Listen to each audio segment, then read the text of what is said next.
right, hold on here. Kind of scares me a little bit. It's made by Timex. Oh, I hear you. Hold on, we're going to go live on YouTube right now. Got it. Hey, everybody on YouTube, we're kicking off a brand new week here in just a couple of seconds as we have the crankiest curmudgeon of cryptids ever. Butch Witkowski's Strange Days back here as Butch comes in the final Monday of every month to talk all things woo. Let's give a big shout out to Brett Lewis, because when Brett Lewis is in the chat room, we can officially start the show. Hi, gorgeous Renee. Hey, Roscoe P. Coltrane. Good to have you here. Cat Chaser, the beautiful cat, jumping in on the super chat early. Thank you so much for the love and the support and everything that you do. We appreciate that. Jack Clark, how you doing, man? Bee's Nest, good to see you. Princess Denali, the official princess of Spaced Out Radio. There she is, looking gorgeous as ever. Fast Hemi, you're moving fast. Bigfoot, Michigan Rob, Brittany, and the Scoreboard Lounge. Good to have you all here. Noble Patrick, good to see you. Hi, gorgeous Steph Dickey down in Florida. Steam Train Mark down in Australia. Please let us know if we are alive tomorrow. How is tomorrow looking? Give us an update. We'd really appreciate it. The Jim Christie is here, everyone. Yes, the Jim Christie.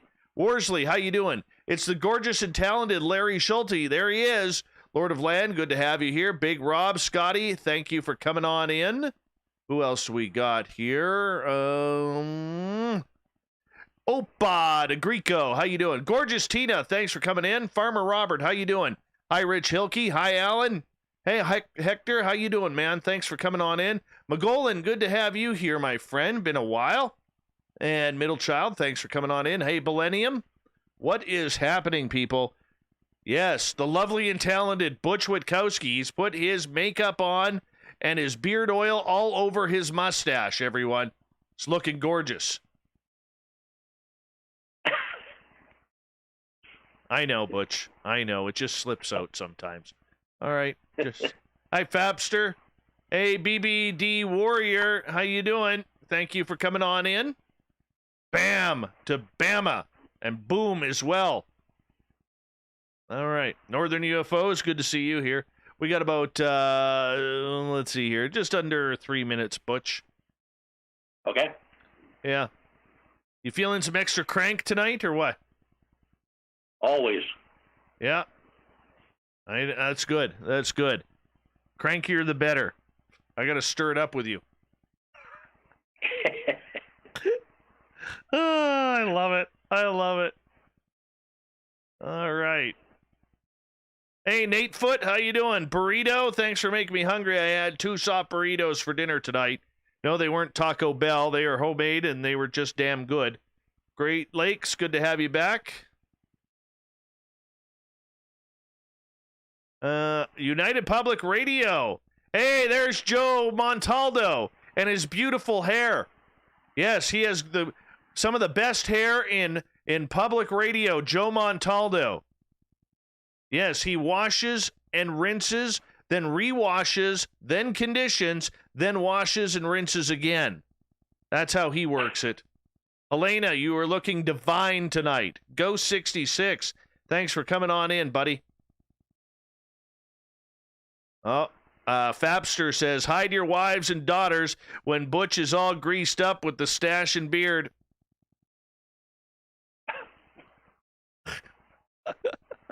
Hi, Eva. Zach, how you doing, man?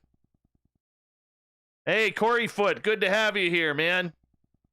Oh, these people are weirdos. They're weirdos for you, Butch. I like weirdos. These are the kind of people who would chant your name at a Bigfoot rally. That's who they are. Cool. Yeah.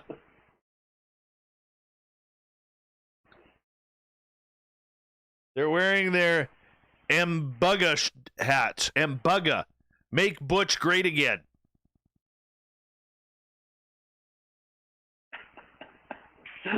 That's truth. Good to have you here. Thanks for coming on in. The gorgeous and talented Kristen Alberg is here, everyone. And thank you for listening to the interview last night, what I did with Justin in. Here. All right, now we can start the feed. Bigga. That's right. All right, we got about 30 seconds. Thank you to Cat Chaser for starting off the super chat tonight. We're going to get things rocking and rolling. Remember, a great way to support this show is hit that subscribe button. And, of course, hit the bell so you know when we're coming on. Hey, Adnome, thanks for coming on in. We got about 30 seconds here, everyone. And we're going to rock and roll with some Butch Witkowski tonight. It's going to be a lot of fun. And don't forget to do a little shopping at the SOR Vault. And, yeah, you can get some of our shit there. So here we go in like 15 seconds, everyone. I better hit that final tweet because I'm always late on that one. And 5 seconds. And here we go in 3.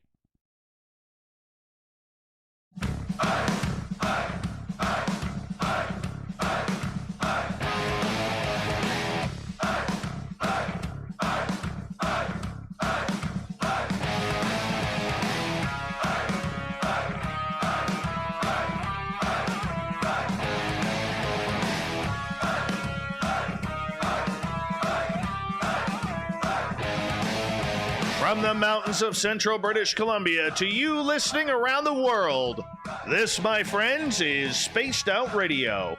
I am your host, Dave Scott, sitting in the captain's chair of SOR headquarters.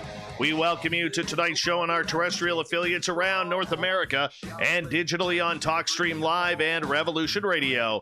If you want to take a listen to our archives, we have them free for you at youtube.com/Spaced Out Radio. Do old Davey the favor, hit that subscribe button. Follow us on Twitter at Spaced Out Radio and on Instagram at Spaced Out Radio Show. Our website is spacedoutradio.com, where we have a plethora of features for you, including rocking out to Bumblefoot and reading up on Captain Shirk's SOR Newswire. Follow us on the Chive Charities, because we love to bring you this show courtesy of Chive Charities. Help make the world 10% happier by visiting Chive Charities today. You can find them on our website. The crankiest man in cryptids is back tonight, and I know you love him anyways, as we welcome the return of Butch Witkowski for Strange Days. Butch is the creator and lead investigator for Pennsylvania's UFO Cop. Their website, UFOcop.com. Butch himself is a former cop who takes his investigations pretty darn seriously. But one thing is for certain for Butch, and that is he doesn't know what the hell is going on in this paranormal world. To quote Butch, this is just weird. Then at the bottom of hour number 3, I will bring you the SOR Newswire, brought to you by Paranoia Magazine. Mr. Butch Witkowski, here we are for another month of Strange Days. How you doing, my friend? I'm doing just fine, sir. How are you? I'm doing all right. You know, my hair is growing. I got about 5 inches of snow here. I'm cold, but I'm not cranky like Butch Witkowski type cranky. I haven't figured that one out yet. But, you know, I'm doing all right. I don't have enough firewood. I'm starting to panic there. My anxiety's a little bit high. But either way, we got a great show for tonight, and that's all that really matters. Yeah, that's true. Yeah. So, how you been doing, my friend? Good. Busy. Got some things going upstate. Got some researchers headed up that way to check on a Bigfoot sighting that sounds pretty good. Yeah, no kidding. No kidding. And it's in an area where we've had reports there before. Plus, we had a bipedal report up in there in the same area. So, Bald Eagle State Park up in Center County. I wanted to get into something with you earlier here, Butch, because I don't know if you had a chance to read my blog, not this past weekend, but from the weekend before. And I had a real eye-opener over the last couple of weeks here. My son was getting hit at school by another kid, all right? And that situation has been dealt with on a positive note, which I'm pretty happy about as a parent. My son doesn't seem to have any scars or anything from it. So, you know, that one makes me feel good, because I also taught my kid how to fight, between you and me. And that's always fun. You know, you feel manly as a parent after that. Some people may not agree with that, but sometimes good old-fashioned justice and defense works in a good way. And thank goodness he hasn't had to do anything about that, but it's okay. So anyways, you know, I started thinking along the lines of the way there is a lot of bullying in the paranormal, and there is a lot of mouthiness, there's a lot of lying and deceit and people trying to screw each other over. This field has solved nothing under the paranormal banner. Nothing.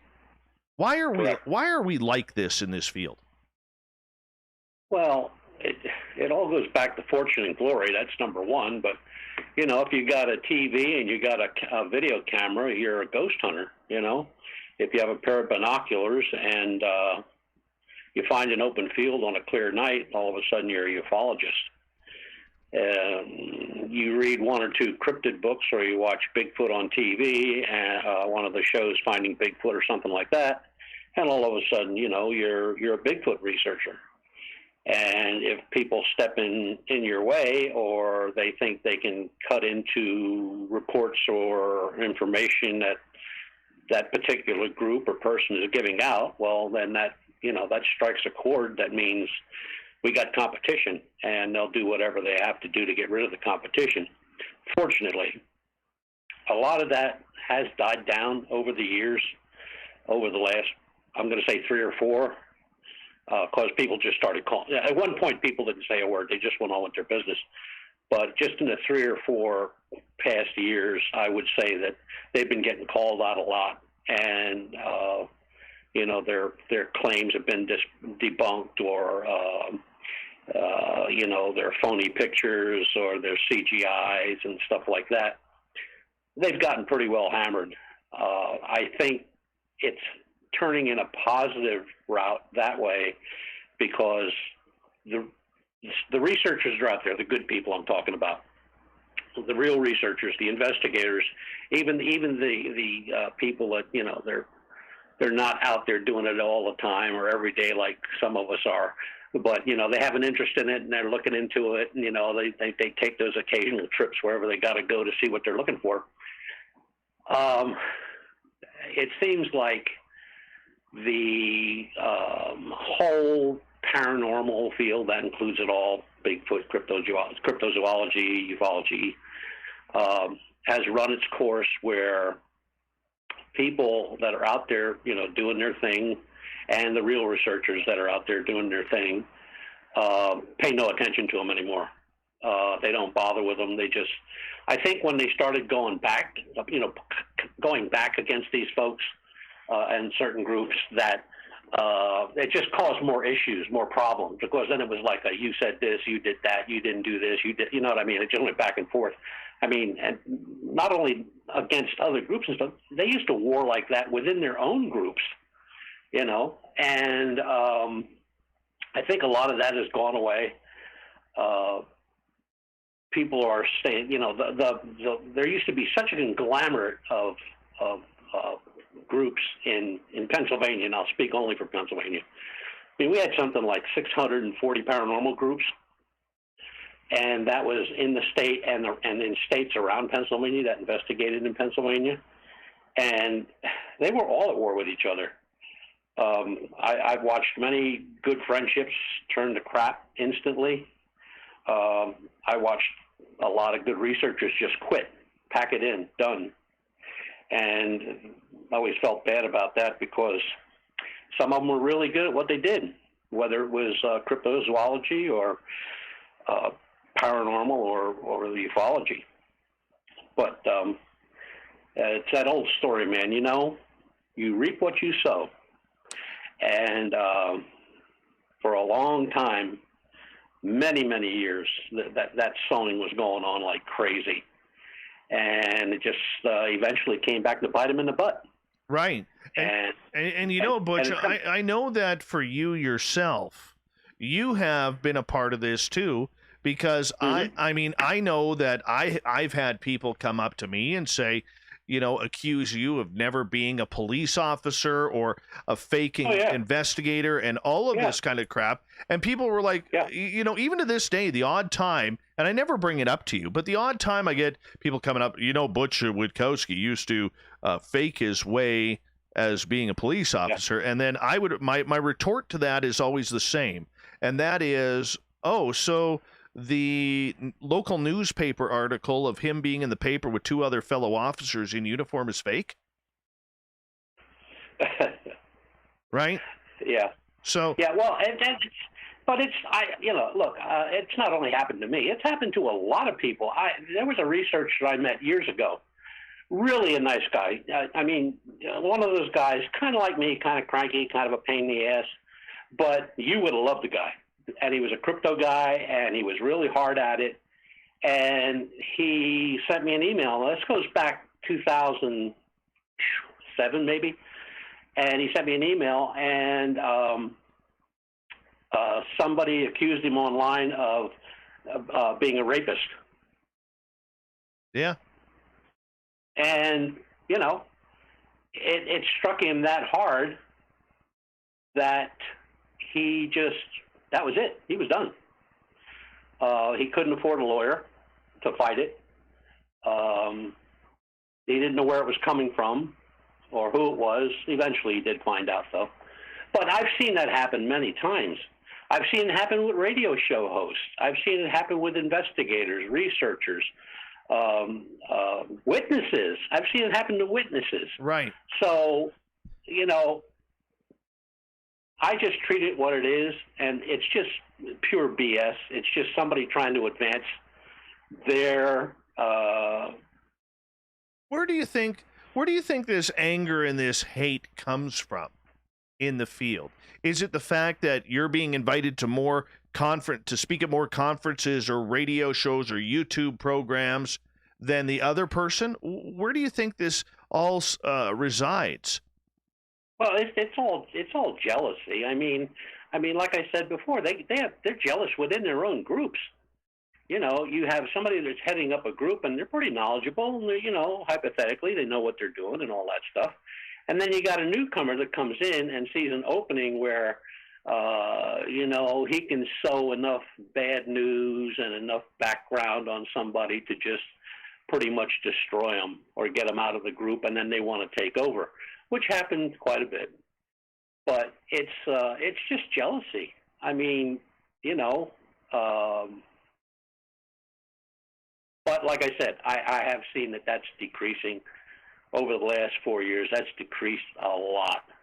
So that just tells me that, the researchers, investigators are out there now, got a lot smarter. Right. And, they don't put up with that garbage.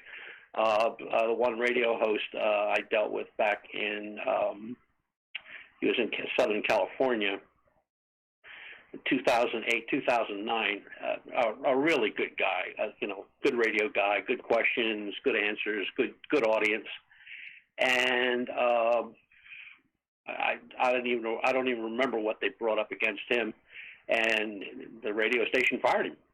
Wasn't true, but they fired him on some goofball's story that they wrote a letter to the radio station, and the radio station didn't check anything. They didn't want to get their name involved in anything, so they just canned his butt. So it's happened. I don't think it's going to happen as much as it did for many, many years. But then again, you got to look at it like this. Look at the ones that did the most talking are the ones that have gotten nailed legally, that way. For real, like the head of MUFON. So,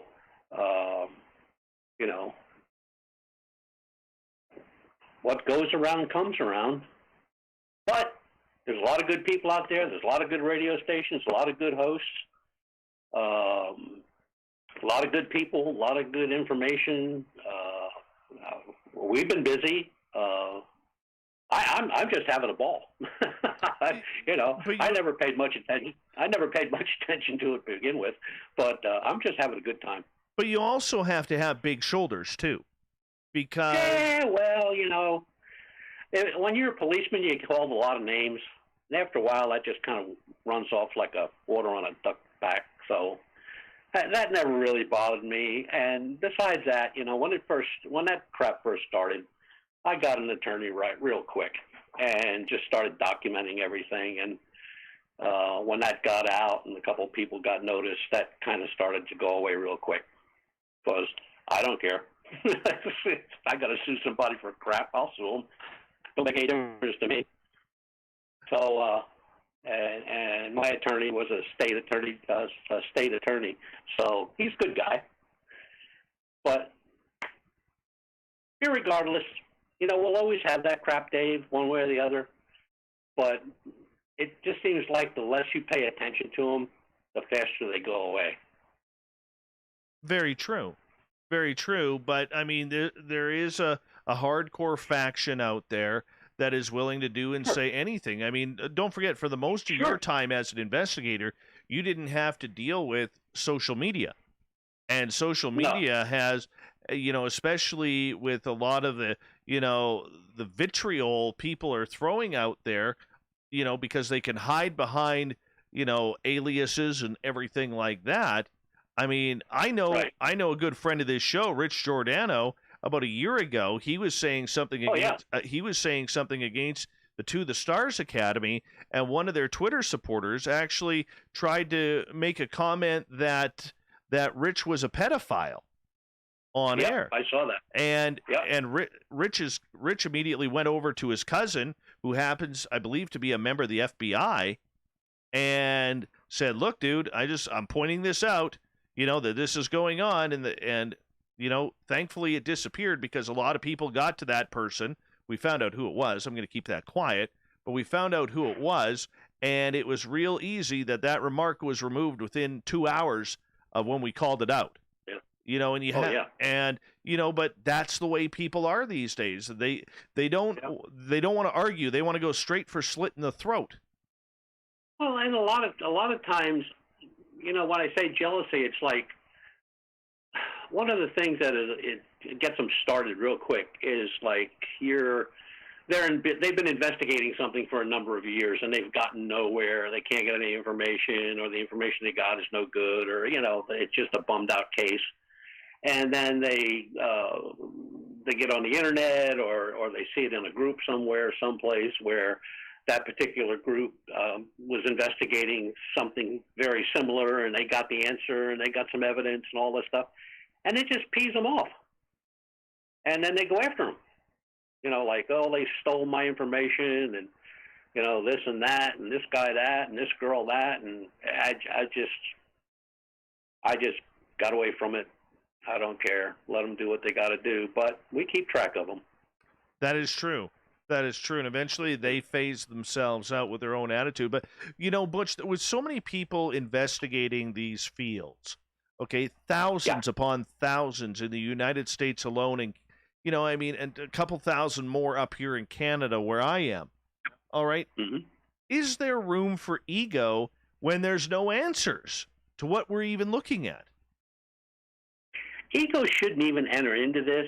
I mean, this is like... It's like almost like you're in high school or college. You're studying for a test. So you're studying, you're reading, you're looking at everything you can get to come up with the right answers.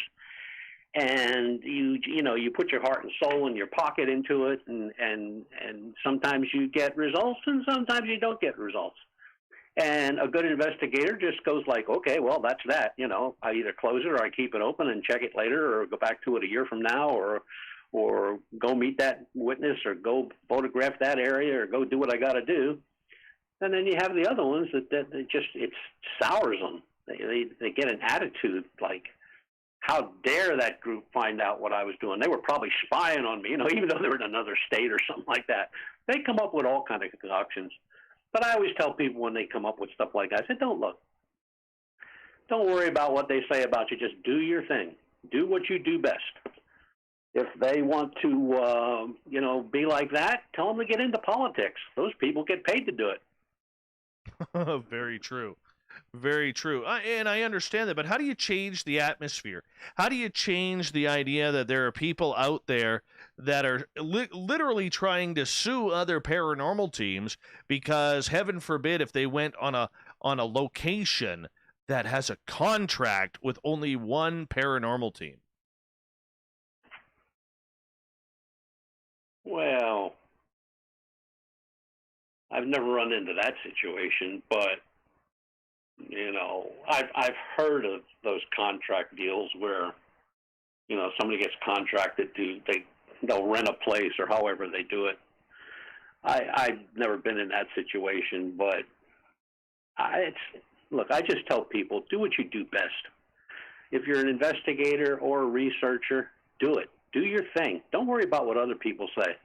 If you got a question or you need an answer, there are plenty of us out there to help you give an answer or get a question answered or supply a map or look at a photograph or whatever.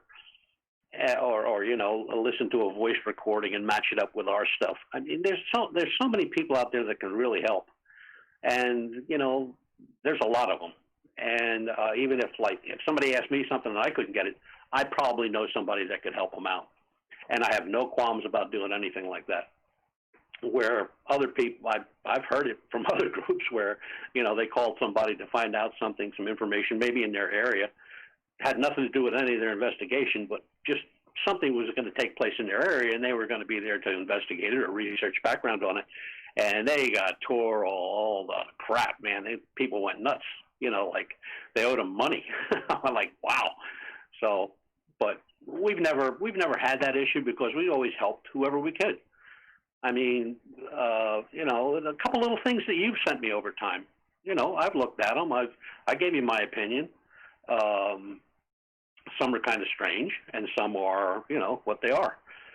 I have people wanting research area maps. No problem. Give me your email address, or if you don't have an email, I'll mail it to you. Or the status of a case. No problem. We're an open book. I don't have to hide anything. I mean, everything's right here. And when I take the big dirt nap, all this stuff is going to go to somebody who's going to carry on from where I left off. So it's not like it's going to be lost or thrown out or donated to any group. It's going to be just carried on the way it was. No, and I think that's the way it should be. I mean, the competition is ridiculous. It really is ridiculous when you think about it, because what are you competing against? There's no money in this field. All right. The majority of people are not getting a television program. All right. Nope. So you get to speak at one or two conferences. What's the big deal? Not a big deal at all. And even that has changed, Dave. Like for many, many years, far back as I can remember when I started going to conferences, it was the same people every conference. They didn't have to tell you who was going to be on next year's conference. You already knew it. And then, people stopped going because there's only so many times you can listen to the same story given by the same guy who's been at that same conference for 10 years. And people just got tired of it because the prices of the conferences, of course, went up, and, lodging went up and all that kind of stuff. So, they just relegated themselves to doing smart things, like listening to SOAR radio, like listening to other radio stations that are out there that are good. And, involving themselves more with a broader and a more general audience that they would never get to on their own. But it's just like, some of the best questions I've ever had has come from, the SOAR people. So I just tell people, do what you got to do. But if you have a question, I mean, you have a good story and you want to shoot it by somebody, and you think it's worthy of getting out to the public, get a hold of Dave Scott. He'll put you on. If it's a story that's valid. There's a lot of guys out there like that. If they need to reduce that pile of clutter they have on the desk that are investigations that have been going on for the last 10 years. Right. Butch, you hold on right there. We're going to go to break. When we come back with the crankiest man in cryptids, Butch Witkowski, we're going to get into some stories about Bigfoot, Dogman, UFOs, aliens, ghosts, since it's Halloween. Yes, our man Butch is back. The Butch is back.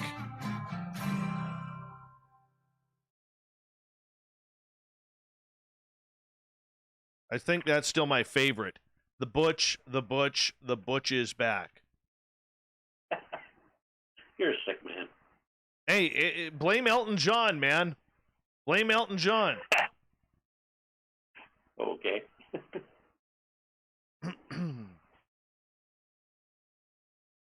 All right.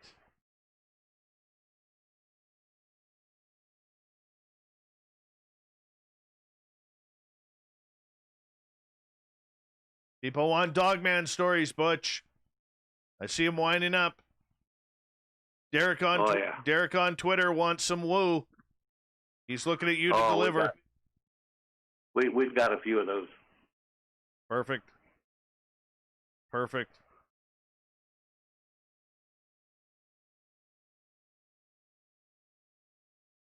Oh, excuse me. You know our artist Filth sent you the picture? Yeah. He did one up for Skinwalker Ranch, and Brandon Fugel, the owner, just loved it. Just loved it.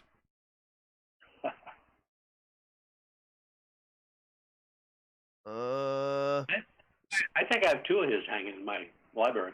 Oh yeah, I've got a couple in here. I think I got 3 of them in here. Yeah, dude is and plus he sent me a bunch of just pieces of paper and sketches. I got to figure out what I'm gonna do with those. I do, because I want to put them up. They're pretty damn special. Pretty damn special. Make a collage. I might. Eleni wants to know, so, Mr. Scott, what are your plans for Samhain? Well, plan on going trick-or-treating with, not me, my son. And then we're going to come back here and we're going to blow up my backyard with some fireworks and a bonfire, marshmallows, and maybe a snowball fight if the snow is still around. That's the plan.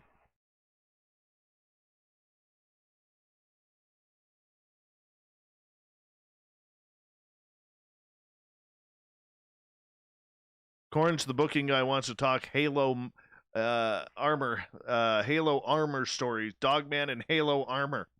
That's what he wants. He wants it. Warm it up, because we're going there, man. We're going there. I wish I knew what it was. These Dogman warriors, these Anubis-type creatures that are seen with long swords and body armor. It's 7-8 feet tall. No?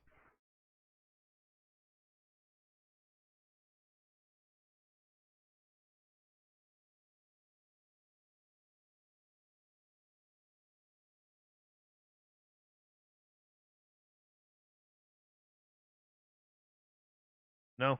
Just not feeling it, Butcheroni? The San Francisco treat? Swords, huh? Oh, yeah. You got to talk to... have you ever talked to Jody Cook about it? It's insane. I see his on Facebook every now. Not very seldom is he on Facebook, but never met the guy. Oh, dude, you should seriously talk to him. He has a bunch of people from the military who've come, because he's ex-military as well and a veteran, who've come up to him saying, like, dude, I was shipped away to kill these things. Ugh. And hunt them down. Ugh. Yeah.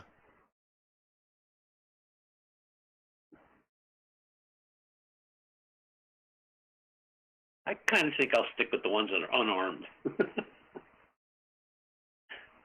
if possible.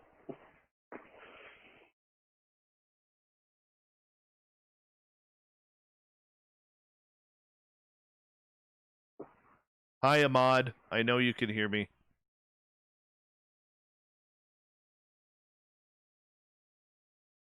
We got 1 minute.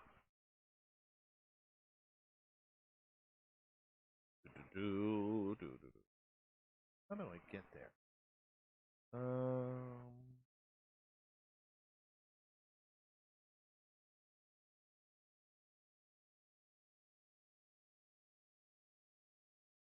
All right, 40 seconds.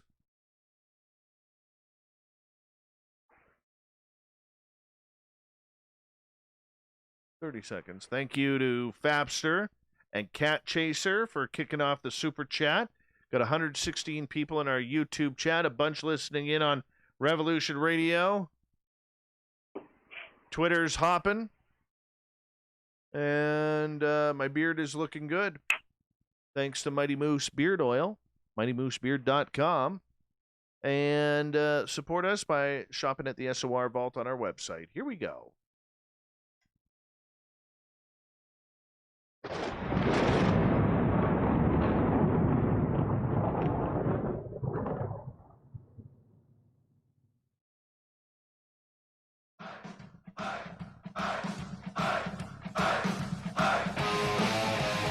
Second half hour of Spaced Out Radio is now underway.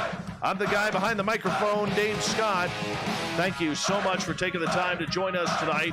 We want to remind you that if you've missed portions of this show or others, you can check out our free archives by going to youtube.com/Spaced Out Radio. Do old Davey the favor, hit that subscribe button. Our website is spacedoutradio.com. We have a plethora of features for you, including rocking out to Bumblefoot and reading up on Captain Shirk's SOR Newswire. Follow us on Twitter at Spaced Out Radio and on Instagram at Spaced Out Radio Show. Tonight we're talking with Butch Witkowski. Strange Days happens here near the final part of every month, where Butch comes in, discusses all the things that are weird and strange going on in his neck of the woods of Pennsylvania. His website, uf4cop.com. Mr. Butch, how you doing? I'm doing fine, sir. I'm doing just fine. All right, people want to talk Dogman. What's going on in the bipedal canine world? Well, in the bipedal canine world, there was a sighting, and this is just a couple days ago, so we're still running up on it. But we've had 2 sightings in that particular area of Clearfield County, Pennsylvania. And the first time we went up, and spent a weekend up there, we went up under the guise of looking for Bigfoot. And then when we really found, the park ranger was a pretty square guy. We just told him what we were looking for and what reports we had. And he brought up a series of screams that he's been hearing about 4 to 6 months before we got there. And he said, I've been here for 12 years. He said, I've never heard anything like that in my life. He said, I know every animal that walks, crawls, and flies in this place. He said, I don't know what that is. He said, but it's the most ungodly scream that you've ever heard. The other day I got a case, it started out as a Bigfoot case, but then the description went way canine and nothing like Bigfoot. And the 2 gentlemen, they live in an area where, I'm familiar with the area, it's a lot of hunting cabins up in there, a lot of newer homes, pretty expensive homes. It's just kind of been, over the years, transformed from a forest area to, almost an urban area. But a lot of the cabins are still there. And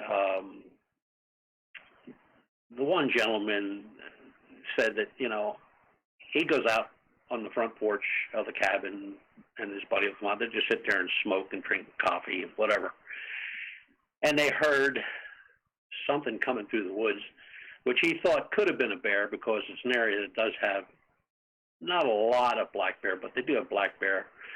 And he said it was just almost like a tank rumbling through it. It was just breaking branches, and he said you could hear the pounding of the footsteps.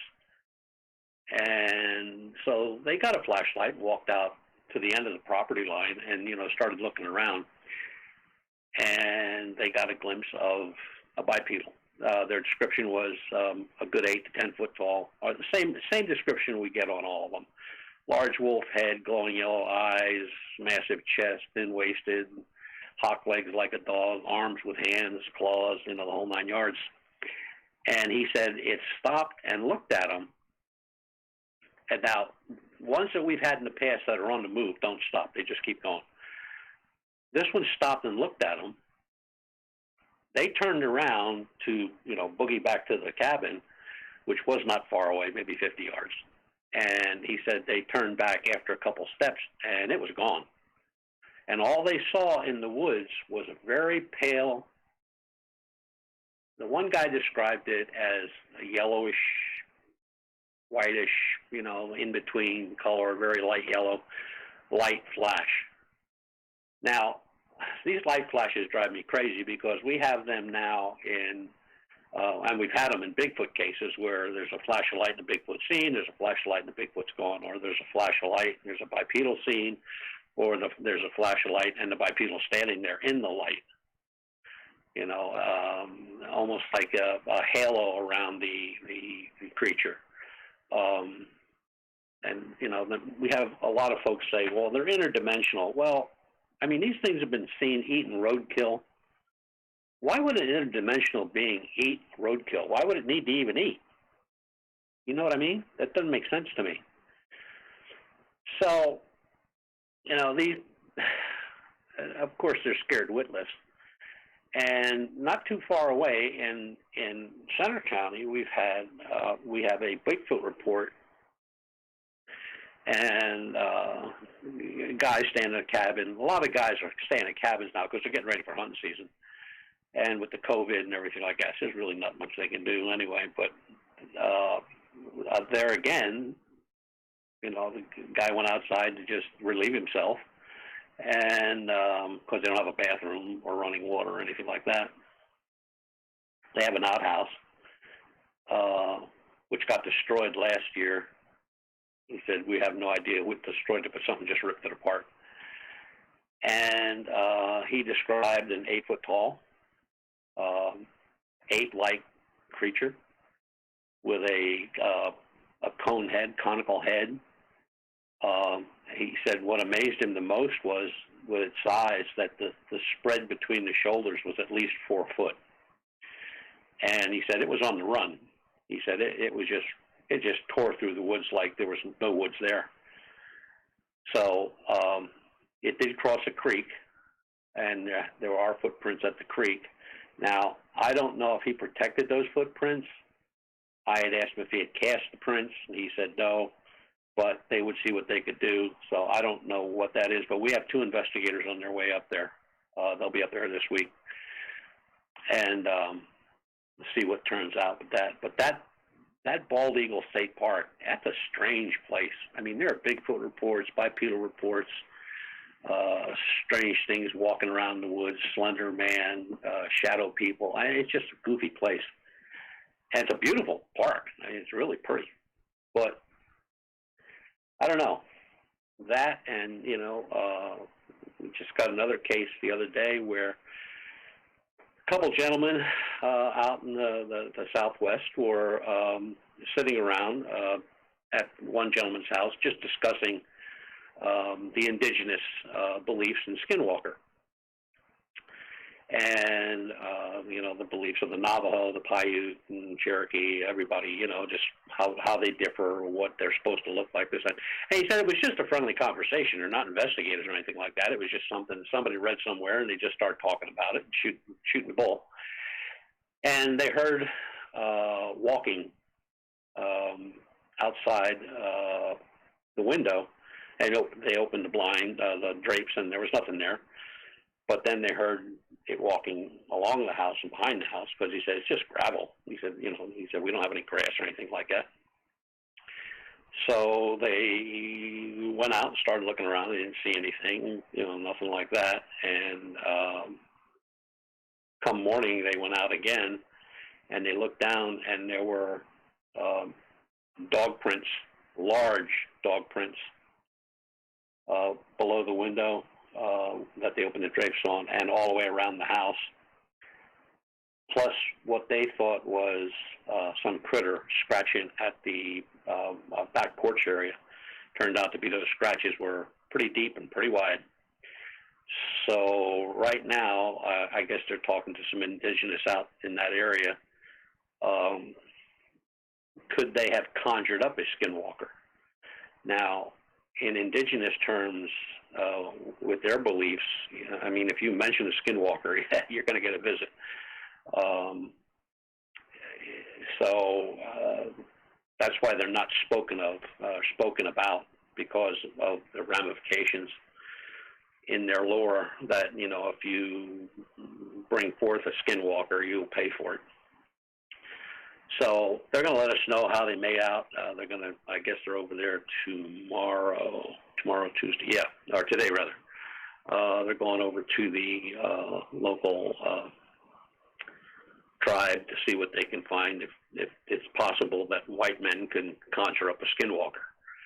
And they did take some pictures of the prints, and they did take a couple of casts, so we'll wait to see what they look like. But it's just like,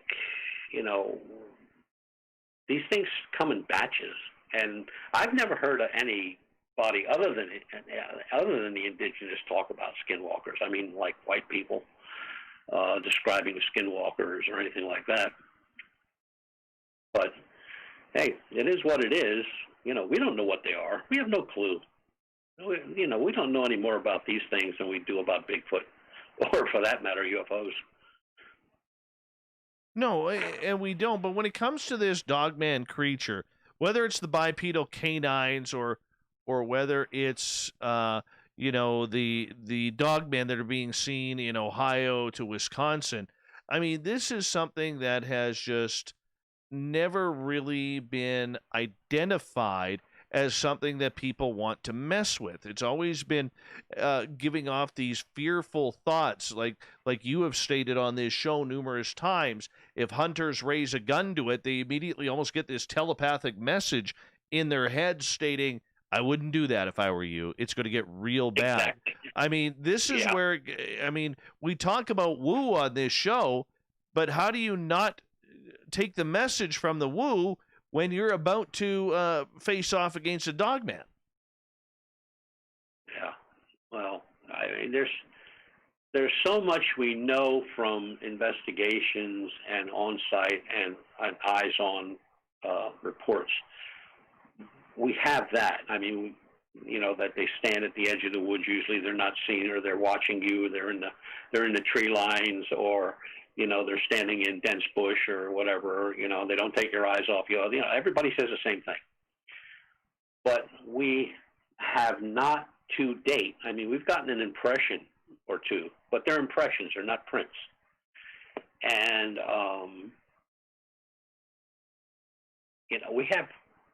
we don't have a clue. And I'm being very honest. We don't know what they are, where they come from. But they go way back. That's the thing that just strikes everybody that's investigating this stuff. They go way back. I mean, there's documents that go way back that these things have been around since, or like the earliest one I found was 1858 rather. And so the description's exactly the same. We don't know what they are, why they're there. Haven't recorded any deaths. Now, that's strange in itself because they're supposedly, they're wolf-like, so I'm assuming that they have wolf-like traits, characteristics, and thought pattern. I gotten a hold of the amount of people killed by wolves, and this goes back into the 16th, 17th century, up until last week, and it's amazing. Some were killed, some were maimed, some were just scared to death, but they were attacked. But we can't find anything on these bipedals or dogmen of any type of attack or killing or eating or anything like that. And, some of the attacks people claim were bears where somebody was killed. Let me tell you something, and you know this just from where you live, you know this. A bear kills you, he's having lunch. He's not saving you for a Christmas dinner. He's not doing anything. He's going to eat you. End of story. And we just can't find anything like that on these dogmen and bipedals. And it's like, everybody knew about Bray Road and Dogman out there and those things. But why we got those first couple reports, and now I guess what are we at, 59 or something like that, or 64 or something. But ours are in a concentrated area. Now, I don't know much about how far, the Bray Road research area is, but I know ours is 155 miles by 85 miles. Those are the dimensions. So we're dealing with hundreds and hundreds of thousands of square, of really heavily wooded area. We've never had any hunters encounter these things, with the exception of, when I say that, I mean hunters that were out during hunting season, where the forest is flooded with guys in orange vests. I'm just talking about, we had 1, 2, 3. We've had 3 where hunters on their own encountered these creatures.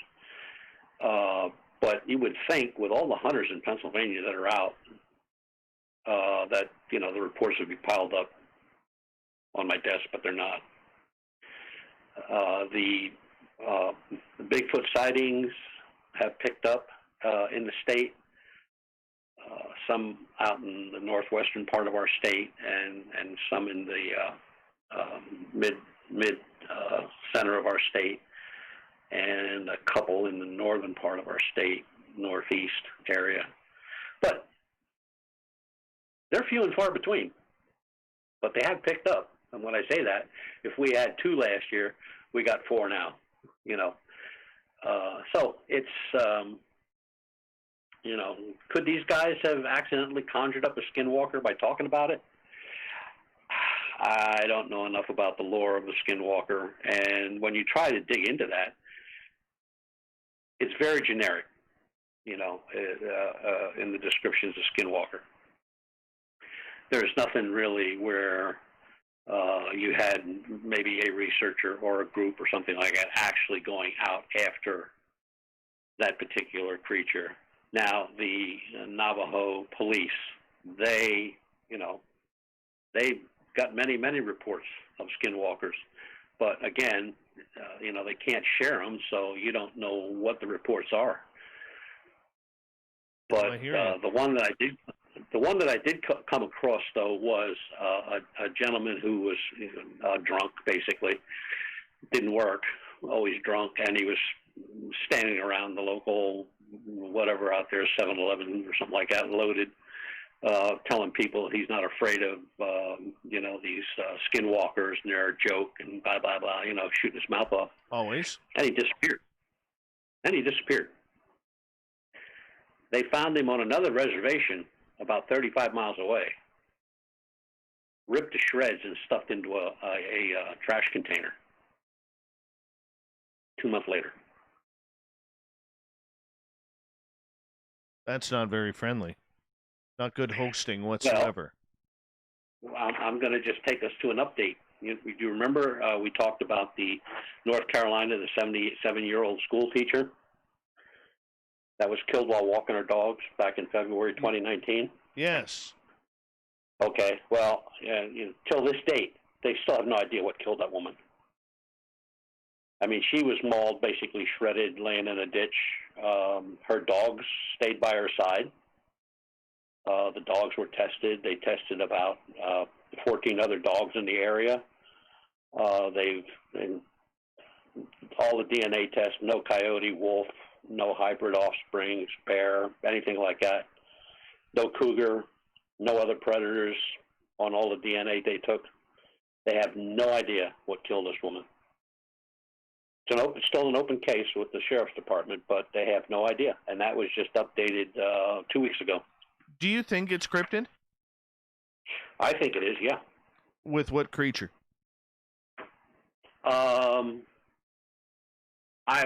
I guess I would probably say a bipedal of some sort. Because, I mean, the woman, her arms, scalp, I mean, she was just shredded and blood drained out of her. I mean, she was just bad. It was bad. I mean, they did everything right from the get-go. I mean, they DNA tested. They had people coming in from the state. listing all the predators that could have done something like it. Nothing matched up. There was the wounds to this woman, 77-year-old school teacher who was just walking her dogs at 5:30 in the morning, was just attacked and mauled very bad. It was very bad, and they actually found her laying in a ditch. And her dogs were right nearby. I mean, they tested dogs, and dogs, nothing wrong with her dogs. And like I said, they took 14 DNA test samples from pets in the area, and that all turned out negative. But all what they, claimed in DNA that they took from the body and, the general area, nothing matched anything. No predators. And the thing is, if it was a wild pack of dogs that did this, her dogs wouldn't have stuck around. They would have been attacked as well. Not only that, but the DNA, the canine DNA, would have showed up instantly. And they actually have. It's like one sheriff stated in the story. He said all the DNA that they took, including the samples from the neighborhood dogs and stuff like that, her dogs, nothing, zero, nothing matches. They have. It's just like the head sheriff said. He said, "We have no idea what killed this woman. We just don't know." Yeah, that's amazing. That is absolutely amazing. And, what about Bigfoot? I mean, we hear, as we got about 2.5 minutes to go before we go to break at the top of the hour, Butch Witkowski is our guest. Butch, we hear about these aggressive Bigfoot along the, the bayous of Louisiana, Texas, in that area. All right? We don't hear about a lot of Bigfoot attacks on the West Coast here. Could that have been a pissed off Bigfoot? In that particular area of North Carolina, I can count the amount of Bigfoot cases on one hand. I mean, it's just not seen. No reports. It's in Beaufort County, which is you got a big marine base there at Paris Island, but they don't have those kind of predators. They don't. No Bigfoot reports in that area. Coyote, wolf, even hybrids. They thought maybe a hybrid dog of some sort, but no matter what kind of dog it would have had canine DNA, and nothing. They don't have cougars. They don't have, the couple other predators they have are pretty much nothing, but they just don't know. And what's kind of strange about that, and I haven't followed up on that one for a little bit, and maybe I'll do that tomorrow, is you remember the little boy that was lost out in the wilderness in the cold, and he said the teddy bear took care of him? Yes. Do you know the woman, the kid was dirty, it was all mud, dirt, and stuff like that. And instead of the police, just show you how some people don't think. Instead of them taking all the clothing, from the kid to be tested, hair samples, DNA, whatever, they told her it was okay to wash them. A note to your listeners that do research and investigation: whatever you see, no matter how mundane it looks, if it doesn't belong there, you need to bag it, tag it, and look it over, or have it looked at. I mean, that's just the way it is. You're not going to have anybody walk up and hand you evidence. You've got to use your head a little bit. And, I mean, the first thing they should have done was, got the kid out of those clothes, bagged them, tagged them, sent them to a lab to have them checked. Instead, the policeman told her okay to wash the clothes, so that's what she did. Butch, on that note, we're going to come back. We're going to take some audience questions here on Spaced Out Radio Strange Days with Butch Witkowski next with Hour 2 of Spaced Out Radio.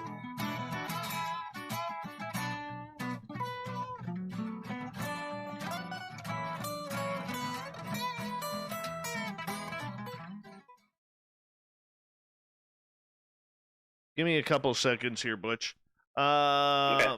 Grimwitch. Oh my God. Really? Dude, I don't deserve that. I don't deserve that super chat. But thank you so much. I promise you, I will ask Butch's question. Extremely way too kind, dude. Extremely way too kind. Thank you for the unexpected love. $100 super chat, Butch. Wow. Yeah, I'm a little stunned right now.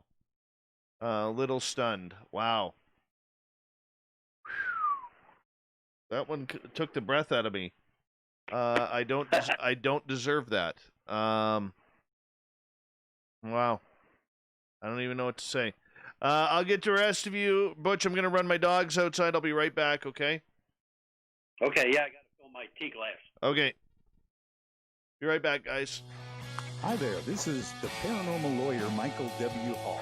I'd like to invite you to listen in each Sunday night where we're going to open up your eyes to everything strange and paranormal. I will be hosting some great guests with topics that affect us all, such as UFOs, ghosts, and everything paranormal. Let's learn together on Spaced Out Radio Sunday with myself, Michael W. Hall, the paranormal lawyer at spacedoutradio.com. Hey, space travelers, this is John Resig, founder of the Chive and Chive Charities. If you know anything about our website, you know we like to do things a little different. We're not some faceless organization collecting money for a nebulous cause. Our donor dollars go directly toward life-improving items. Then we give those items directly to an underdog who needs it most. To become a donor with Spaced Out Radio's official charity, Chive Charities, just go to chivecharities.org/donate. Hi, this is Amber Beckrud, and I want to invite you to subscribe to our YouTube channel where we store all of the SOR show archives for free. And as an added bonus, every 2 weeks I'm posting brand new content on Cryptid Tales, where I will get into some of the spookier legends and folklore from around the world and tell the stories that go with them. Find us at youtube.com/spacedoutradio and check out Cryptid Tales today. Drop a comment and let me know what you want to hear. See you there. Are you intrigued by Paranormal Talk Radio? You'll love the new Paranormal Radio app from TalkStream Live. You'll find a great selection of talk shows covering UFOs, ghosts, strange phenomena, and much more. Download the Paranormal Radio app now and start listening to the very best in paranormal talk entertainment, including the network you're listening to right now, the Paranormal Radio app, free in Google Play and the iOS App Store.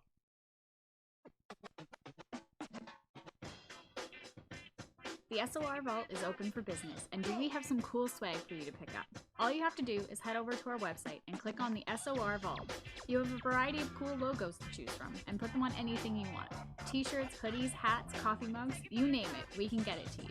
So do your shopping by supporting the store you love. Get your Spaced Out Radio swag at the SOR Vault today.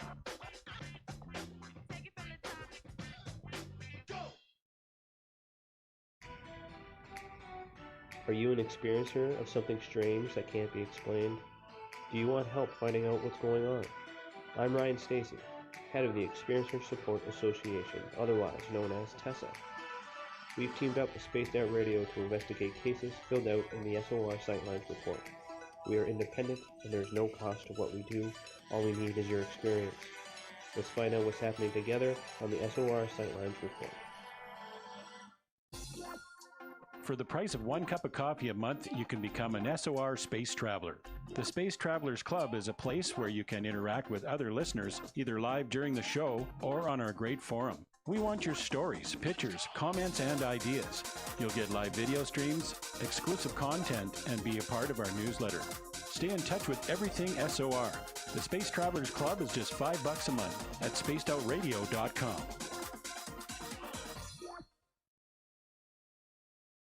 We are scouring the world for the most intriguing stories of your day. Take the time to read up on the SOR Newswire, where our team, led by Captain Shirk, will deliver to you some of the best paranormal and supernatural news, along with some stories that will blow your mind from the weird to the wacky. Okay, Torino, are you back? I am back, sir. I'm still a little stunned here. Wow. Holy shit. All right, Cable Guy Matt is here. You can get your free piece of Halloween coaxial cable courtesy of Cable Guy Matt. He's limited it up to 2 per household during this Halloween special. Remember, folks, you cannot buy these in stores. Hit up Cable Guy Matt today. Who else am I missing here? I think oh, dude, I am just still stunned by that. Wow. Holy shit. Okay, we've got 55 seconds here. AD Ocean Swagger, how are you? Faps, what the fuck, guys? Come on.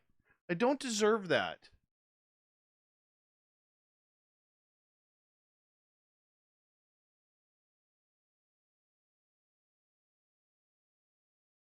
Thank you, Fap.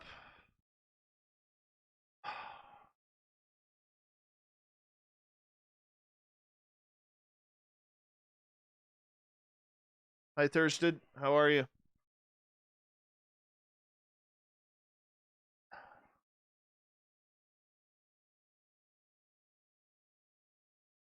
All right, here we go.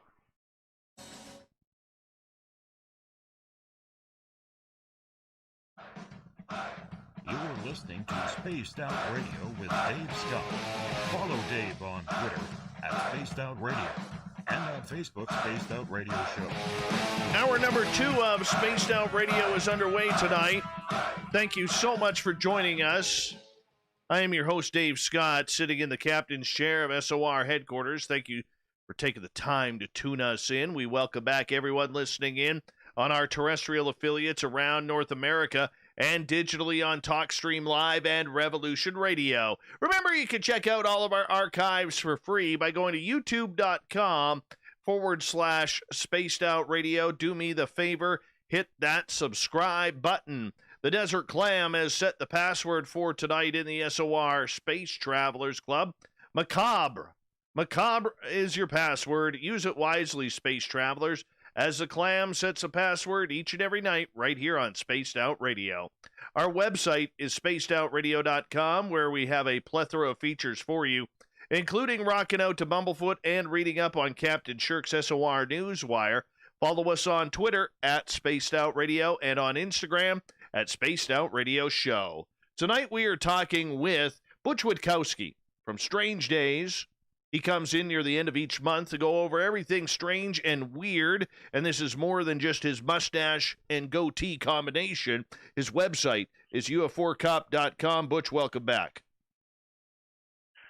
I'm here.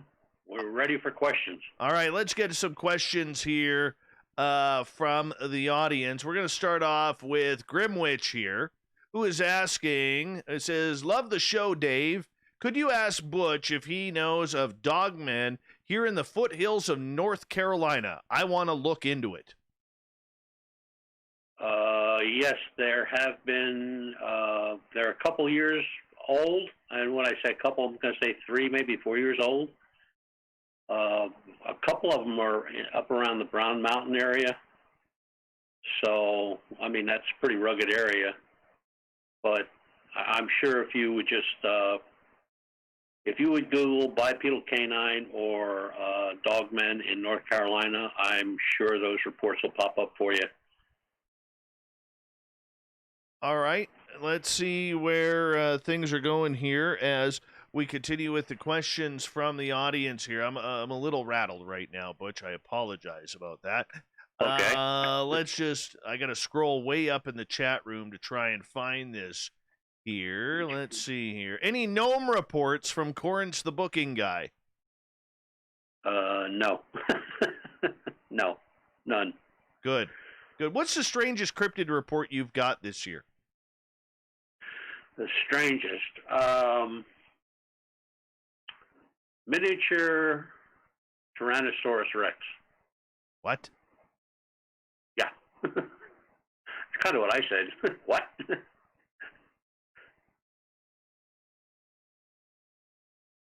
Okay, well, you got to go more into detail than that, than just telling us about that. Okay. Well, it was just, a lady said that she saw what looked to her to be a miniature Tyrannosaurus Rex, about 1.5 feet high. She said she looked up some pictures of Tyrannosaurus Rex, and that's what it looked like. And it was in her backyard, and it scurried off into the brush, and that's the only encounter she had. But she swears and declares that's exactly what it was. I really don't need miniature Tyrannosaurus Rexes. That's unbelievable. That's unbelievable. You know, we hear these dinosaurs, Butch, all over the place. Raptors running around the deserts. These mini raptors. Tyrannosaurus Rexes. We got Mokele Mbembe in the Congo jungle. I mean, you know, you think of these sea creatures, if they truly exist, like Loch Ness or Champ or Ogopogo. I mean, those are supposed to be plesiosaurs, or allegedly. You know, this is all stuff that has died out. Where the heck are all of a sudden... Oh, and we can't forget the pterodactyls. Can't forget them. Oh, yeah. What is going on with all of these dinosaurs? And especially the pterodactyls and whatever's flying around up in Chicago. I mean, that's almost become a daily thing, reports on that. Lon Strickler's 14 group is the ones that are really involved in that one. But it just seems like every day there's a new report of something, either on the ground or in the sky. I don't know how you can misidentify a pterodactyl or anything like that with anything. I just don't know how you could do that. But that's what the people are reporting. And they're seen on the ground. A lot of them are seen right around O'Hare Airport and by people that work at the airport, not by, you know, just people getting on a plane. So I don't know. It's kind of hard to wrap my head around stuff like that where, you know, but there's so many reports, it's crazy. I mean, we're not talking about 1, 2, or 5. We're talking about many reports. They seem to like to hang out over the water areas. Chicago, they've been seen in downtown Chicago on top of buildings. I mean, there's just all over the airport. They've been spotted by pilots and people that work at the airport. Last one I read was one was on the ground at a UPS depot. So either that or those folks out there have a great imagination. But I can't see that. I mean, not all the descriptions are alike. They're similar, but not, you know, not right on the money. So who knows what they are. All right. Well, you know, I just don't understand if people are actually seeing these, or maybe they're looking into almost a shift in time going back and they're actually viewing maybe through a portal or something.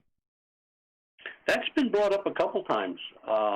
You know, I wish there was more investigations or investigators involved in portals and you know, time travel, time lapse, and all that kind of stuff. Because it's like I said earlier in the program, where you have reports of a flash of light and there's a Bigfoot stand there, then there's another flash of light and it's gone.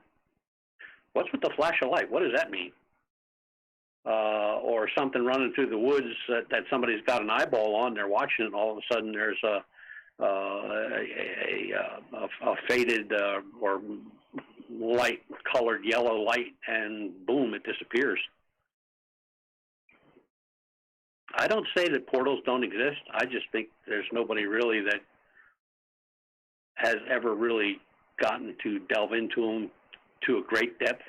I mean, I know a lot of people bring them up, you know, that it's it disappeared into a portal or it's a time travel or whatever, but there's nobody really doing any real research on that.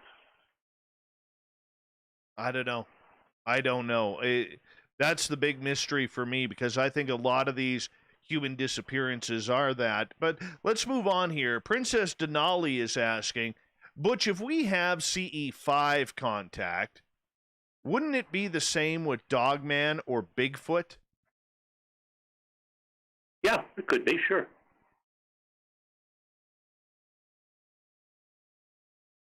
Okay.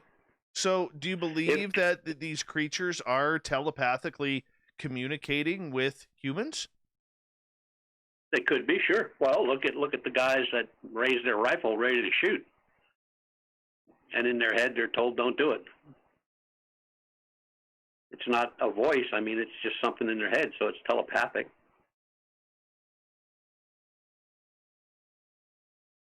But that could also be human nerves, could it not? Yeah, but why would so many people have that same thing?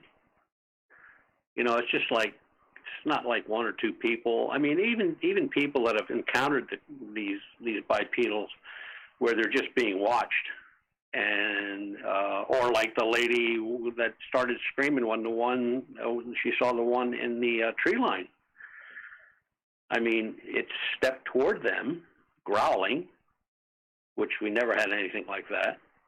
And everybody had the same feeling that, you know, we need to leave now or we're all going to die. And they all had that same thought. So can they telepathically? I mean, telepathy has been brought up in Bigfoot cases.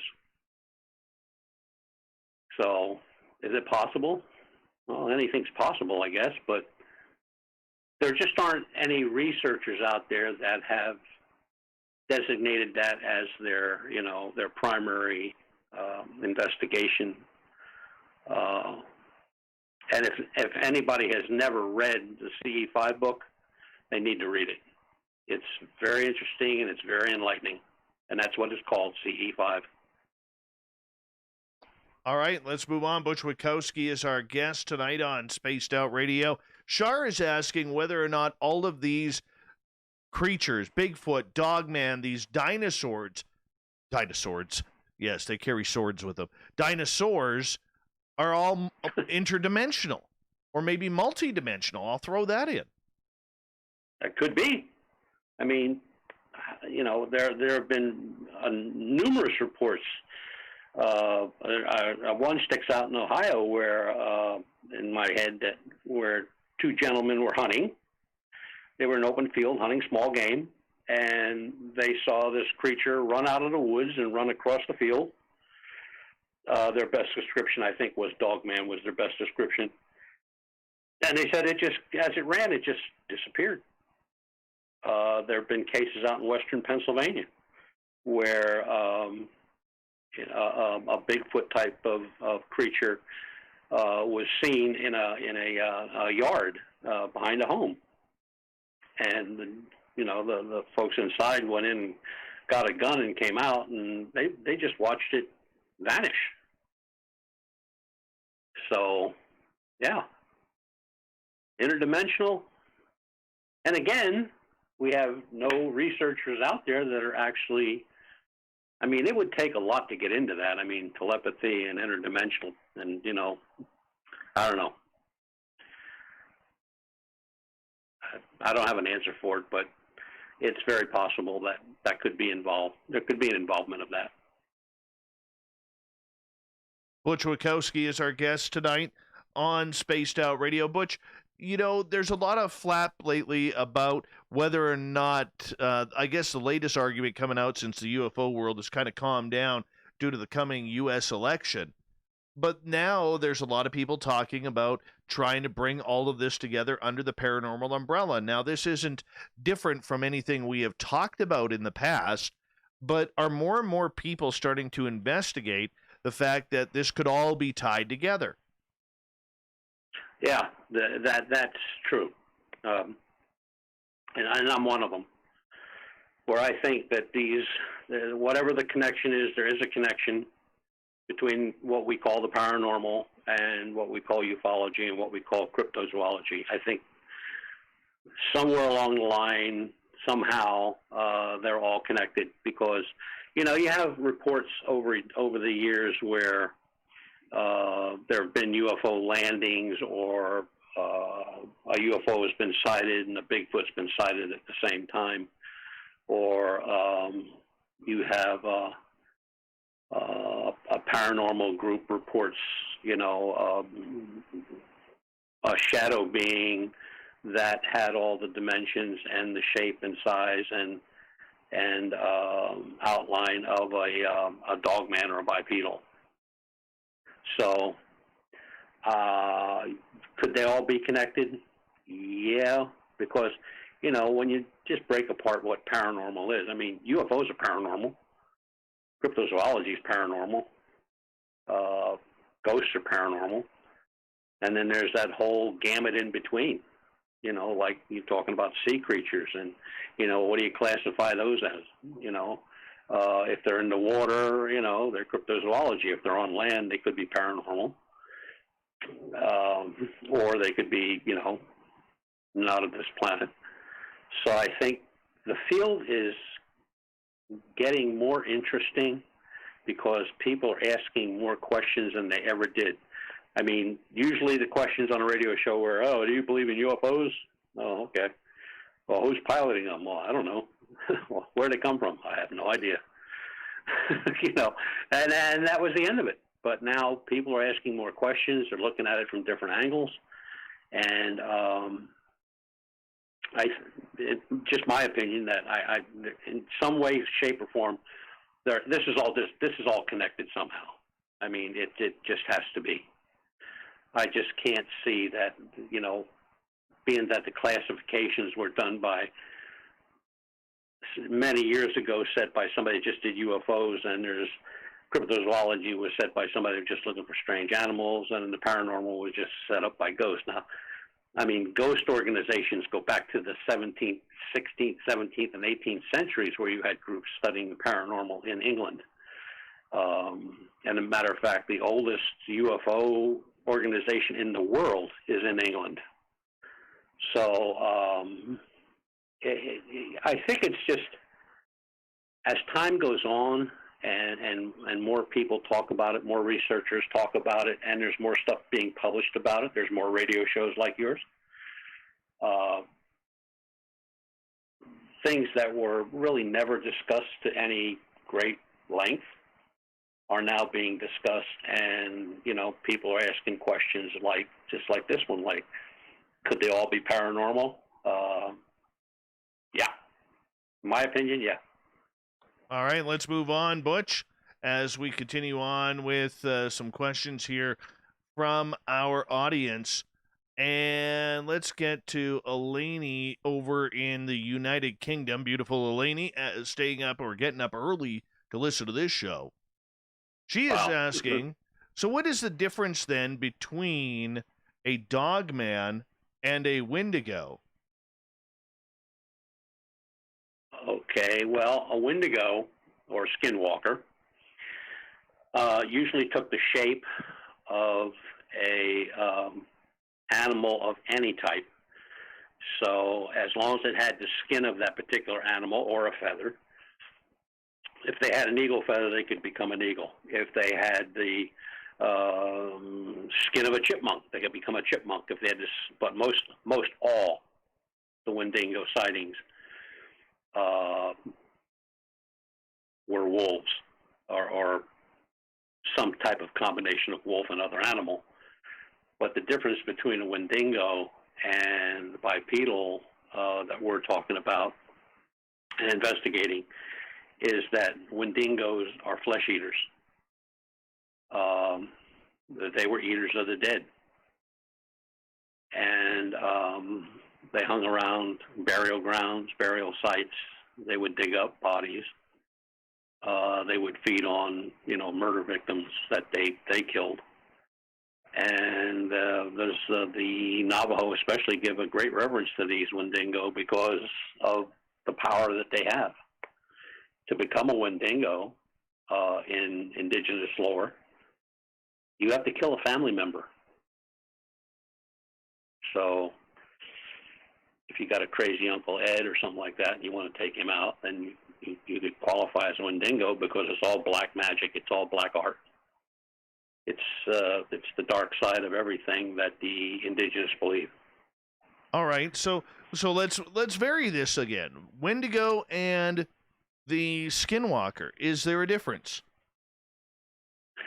No, there's really not a difference because the skinwalkers, the Wendigo was named by the Navajo, and Cherokee and Cheyenne called them skinwalkers, only because of what I just described. Whatever skin they had was the shape they could take. So skinwalker and Wendigo are pretty much the same thing, just different names. They also have different characteristics, though. Isn't the Wendigo much like it's carrying like sticks for arms? In some photos that I've seen, but mostly they take the shape of whatever they are, or whatever they're trying to be, or whatever they become. So if they take the shape of a coyote, they'll be that size. They'll have a lot of looks of that coyote, but they may have the humanoid look of a chest, a human chest or legs, maybe bipedal and quadruped at the same time. So, I mean, there's differences between tribes, how they were described. But when you get right down to it, a Wendigo is a flesh eater. I mean, they will kill just to eat. And a skinwalker could make your whole family sick and die.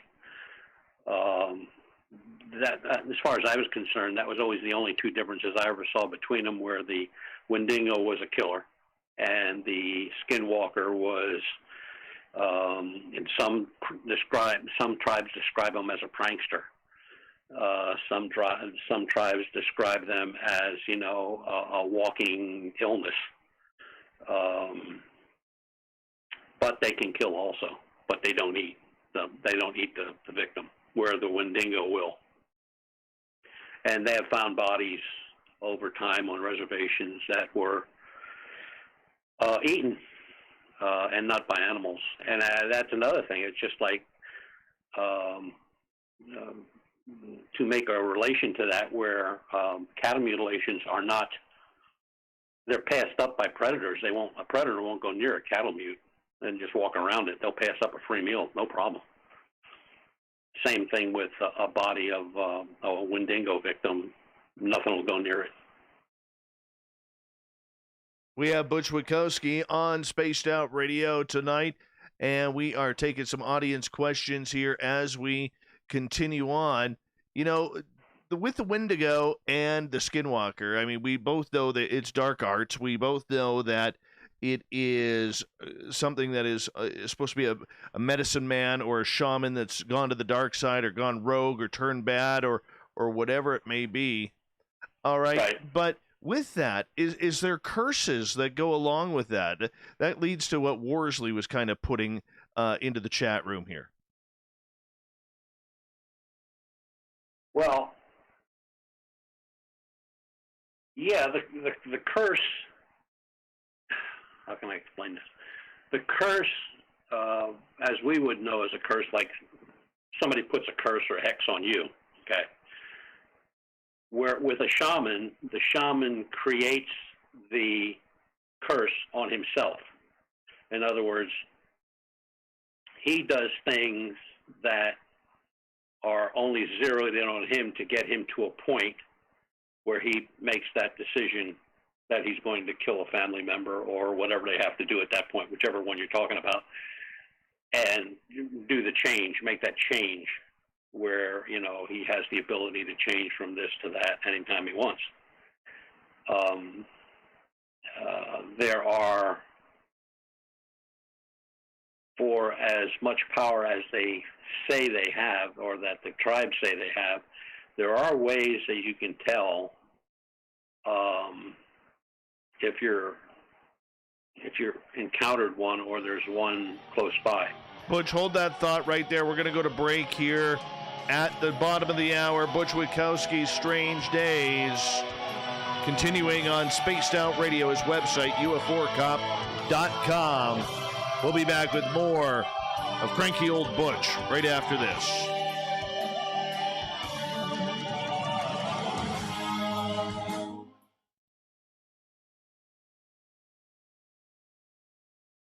All right, we're clear. Okay. I got to say some thank yous here because, guys, I don't deserve all of this. Okay, I don't know what's up with you guys tonight. If you just had too many happy pills or whatever, but Bigfoot, Michigan Rob, Fapster, Grimwitch, Science Bob now, Brett Lewis, Cat Chaser, what the Sam fuck is going on here, people? I don't believe this. Like,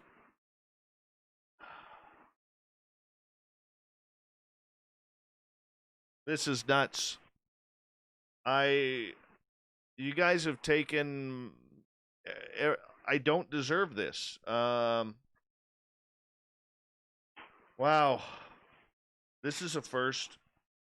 Old Dave is just honestly just shut the hell up here. Wow. This is just absolutely stupid. And I mean that it being extremely complimentary. Thank you. I'm extremely humbled. I feel like I should crawl under my desk and hide. I'm very emotional right now. Thank you.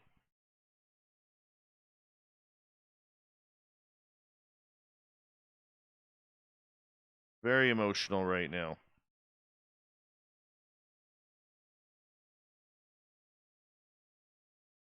Patrick Noble, you got to be shitting me right now. You guys are crazy. Honestly, you guys are crazy. Right now. Chris Mo, thank you.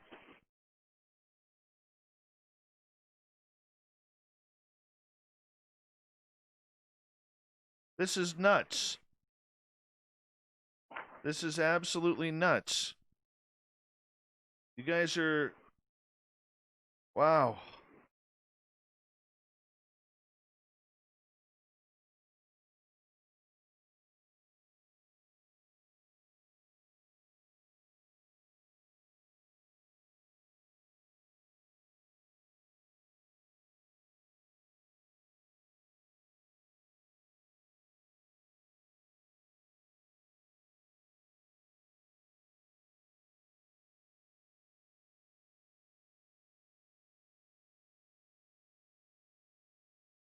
You guys are crazy. Thank you. Very humbled. I'm very humbled. Thank you.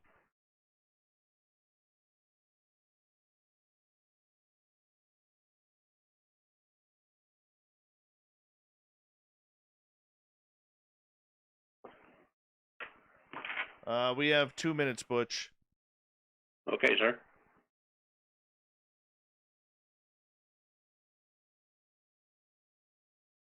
Yeah, you did, Princess Denali.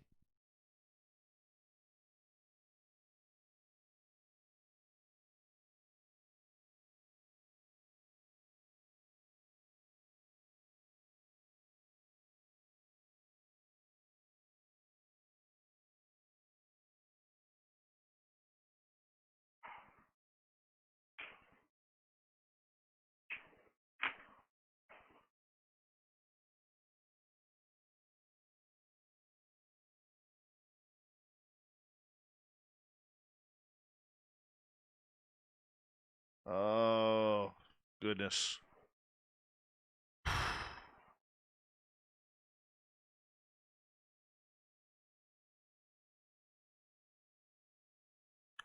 I feel very sheepish right now.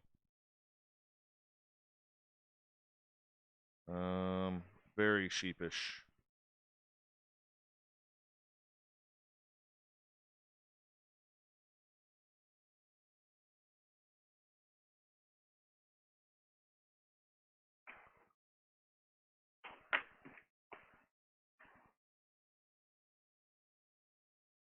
I don't even know. DB Cooper's not even in here. I'm scared to see what would happen if he came in.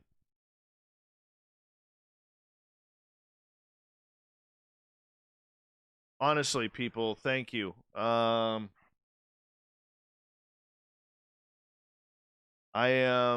feel very blessed every night to broadcast to all of you. And, I always mean it when I say that I try and put you guys as an audience first, and I do a lot of this for you guys, and the love you have back is just, it's unbelievable. Thank you. Here we go, Butch.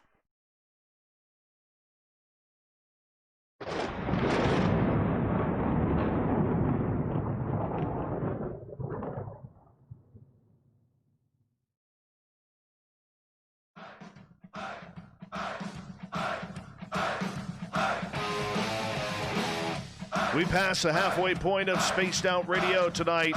My name is Dave Scott. Great hair, great voice, face for radio, and talking the woo with all of you on tonight's show. I want to remind you that if you've missed portions of this show or others, you can check out our free archives by going to youtube.com/Spaced Out Radio. Just do me the favor, hit that subscribe button. Our website is spacedoutradio.com. We have a plethora of features for you, including rocking out to Bumblefoot and reading up on Captain Shirk's SOR Newswire. Follow us on Twitter at Spaced Out Radio and on Instagram at Spaced Out Radio Show. Tonight we are talking with Butch Witkowski. Strange Days happens near the end of each month where we hang out and just discuss the weirdness of the month since the last time he was on. And Butch, we always say thank you for you coming on in. His website is ufocop.com. Butch, appreciate you being here, my friend. Happy to be here. No, we're happy to have you here, brother. We are happy to have you here. Let's continue on. I got lost with some of these questions here, so I may just have to make one up off the top of my head. I hope you don't mind that. I hope you don't mind. Butch, right before the break, we were talking about all these strange creatures like dinosaurs, that are being seen by people. When these sightings happen, are they happening in areas where there is a lot of Bigfoot sightings, a lot of Dogman sightings? Are they happening in an area where there's been a lot of UFOs or paranormal activity? Actually, no. They're usually in areas like O'Hare Airport, downtown Chicago, the outskirts of Chicago, along the lake, the Great Lakes. I mean, it's just, there's no rhyme or reason to them, but in those areas, they're basically, city and urban areas, and I mean, it's not like there's a lot of farmland and forestry up around Chicago. They're seen a lot over the water, but no, not really. They just for some reason around the a lot of them around the airport. They've been seen in parks by people. Like I said before, they've been seen on top of buildings. They've been seen by police officers. It's really strange because it's almost at the point now where a day doesn't go by that a report doesn't come in on those things.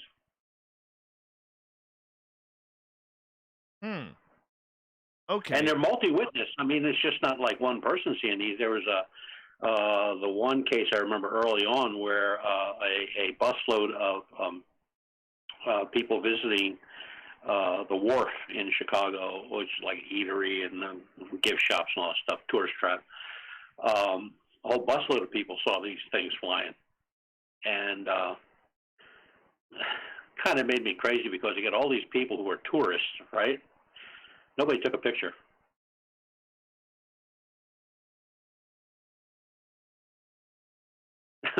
I mean, yeah, but you know what? I don't blame those people for not taking that photo, Butch.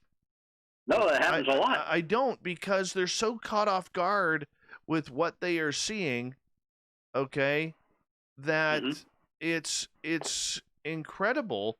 The emotion, when you see something that shouldn't exist, the incredible emotion that is going on is crazy. Yeah. Yeah. I've taken to the point where you know what a police camera is, right? Yes. Okay, I have those. And when I go out, I turn it on. When I'm in the field, I turn it on.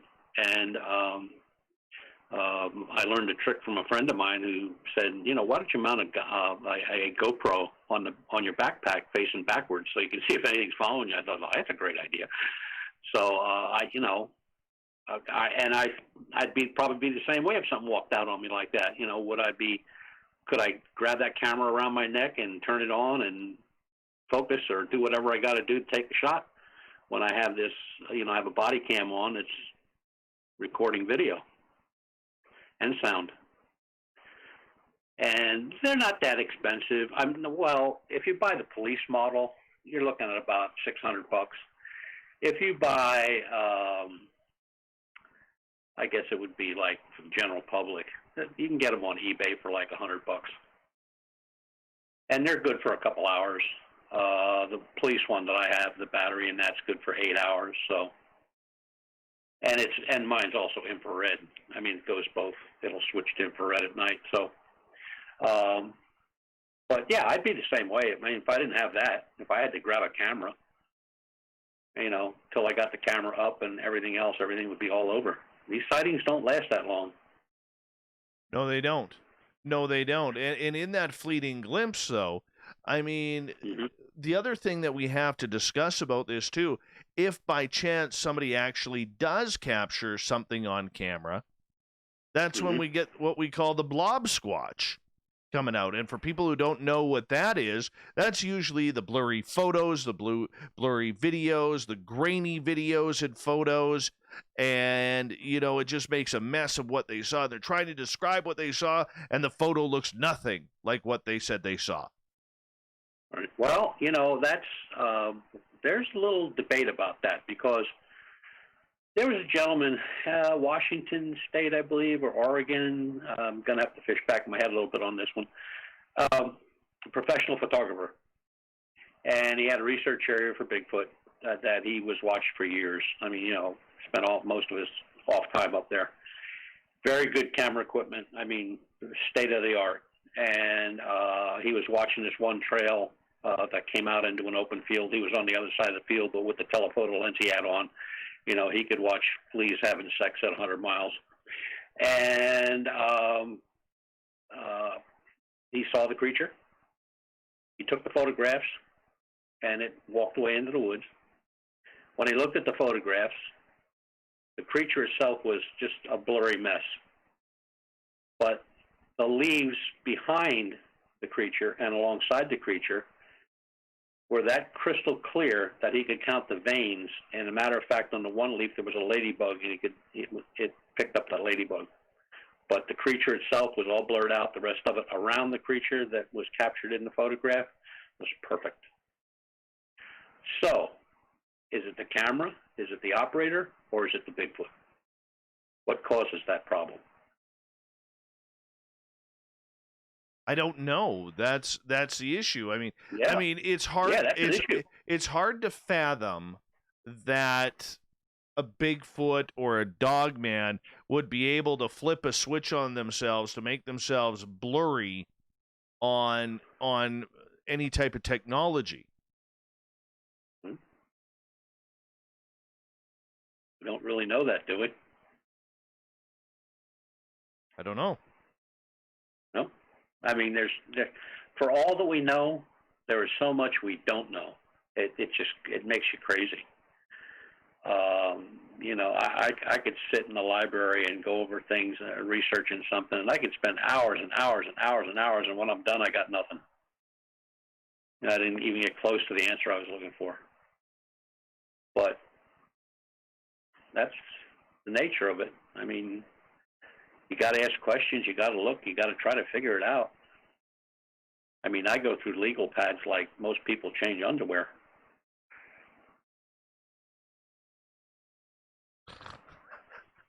I don't know how to respond to that.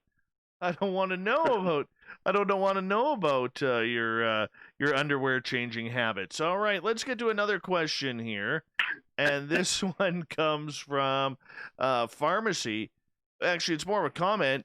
He says, so true, even catching a deer with a camera in your pocket when you don't expect them is a miss as well.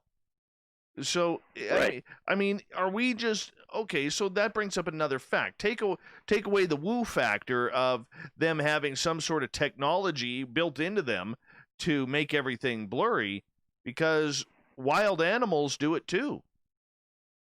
Yeah. So that means that we are extremely slow on the draw. Yeah, that's pretty much why I went to the body cams. And GoPros are great too. Don't get me wrong. There's a couple of great cameras out there that can take that human factor out totally. You know, all you got to do is make sure the camera's on. That's all you have to do. It'll focus, it'll photograph, it'll video, whatever you have it set at, all on its lonesome. There is no nothing in the factor for being a bumblefoot. Pardon that. I don't blame you. But it's whoever just said that, it's true. I mean, I tried to take a picture the other maybe 2 or 3 months ago. There was a very large hawk on my shed out back. He was just sitting up there, and very good camera, a Nikon, and took the picture. Got a great shot of the shed and a bunch of feathers, but it's tough. I think the more that you can automate, that you don't have that human factor involved, yes, the better off you're going to be. True. And now, when I get to the scene, we'll video and we'll take pictures of the scene, where we're at, the camp setup. What our field of vision is. We put markers out, and, do whatever we're going to do that way. But if you had to have somebody sitting there watching, other than having surveillance cameras out, and you had to wait for them to see what they saw, go through the factor of like, oh crap, what's that? So they pick up the camera, turn it on. That's gone. Whatever you were going to take a picture of ain't there anymore. So the more you can automate, especially video, I mean, they have, you can take a regular video camera and put it on a tripod. Like, say you're watching a certain particular area with the type of camera with the right lens on it. You can get a pretty wide shot of what's going on. And if you go to B&H Photo up in New York, they have battery packs. So you have your regular battery that you take out of your camera, out of your video camera, and you put this battery adapter in there, and then it goes to a battery pack that you can hang off the side of the tripod or put on the ground, whatever you want to do. But it's good for like 12 hours. So you can have that thing continuously run as long as you have the right card in. You're not going to do that with a 512 megabyte card. You're going to need a pretty sizable card, maybe a terabyte or two. And they're not expensive at all. But there's ways of getting around taking the human factor and taking it out of the equation. Now, if you did all that and you still have really clear pictures of everything but what you were trying to get, and that's all blurry, then there's something to that. I mean, whatever we think it could be, whether it's it has some control over the camera or it's not really there. There's just so many ways of looking at it. But, I mean, every investigator faces those challenges, even if they're doing recordings. The recorders that we have are Zooms, H2s. They're very good. They'll pick up, anything. I mean, you can't talk around them, so you got to put them away from wherever you're standing. And, face the mics in whatever direction you want to go. But they'll pick up everything from a woodpecker to, and that's another thing. A lot of people say, oh, I heard these wood knocks. When you listen to it over the tape recorder, it's a woodpecker, So it helps. There's a whole realm of things you can do. Some of it's expensive and some of it's not really expensive. We have drones. I gave up on drones, so I just have no use for them. because when I'm looking down on the area I'm looking at treetops. That's not helping me a bit. What I'd really like to get into, but it's just outrageous price-wise, is LiDAR, where you can send up a drone with LiDAR and then remove everything and see what's under the tree canopies. But my wife would kill me. How much is it? About $12,000. Oh, you could do it. You can slough that off.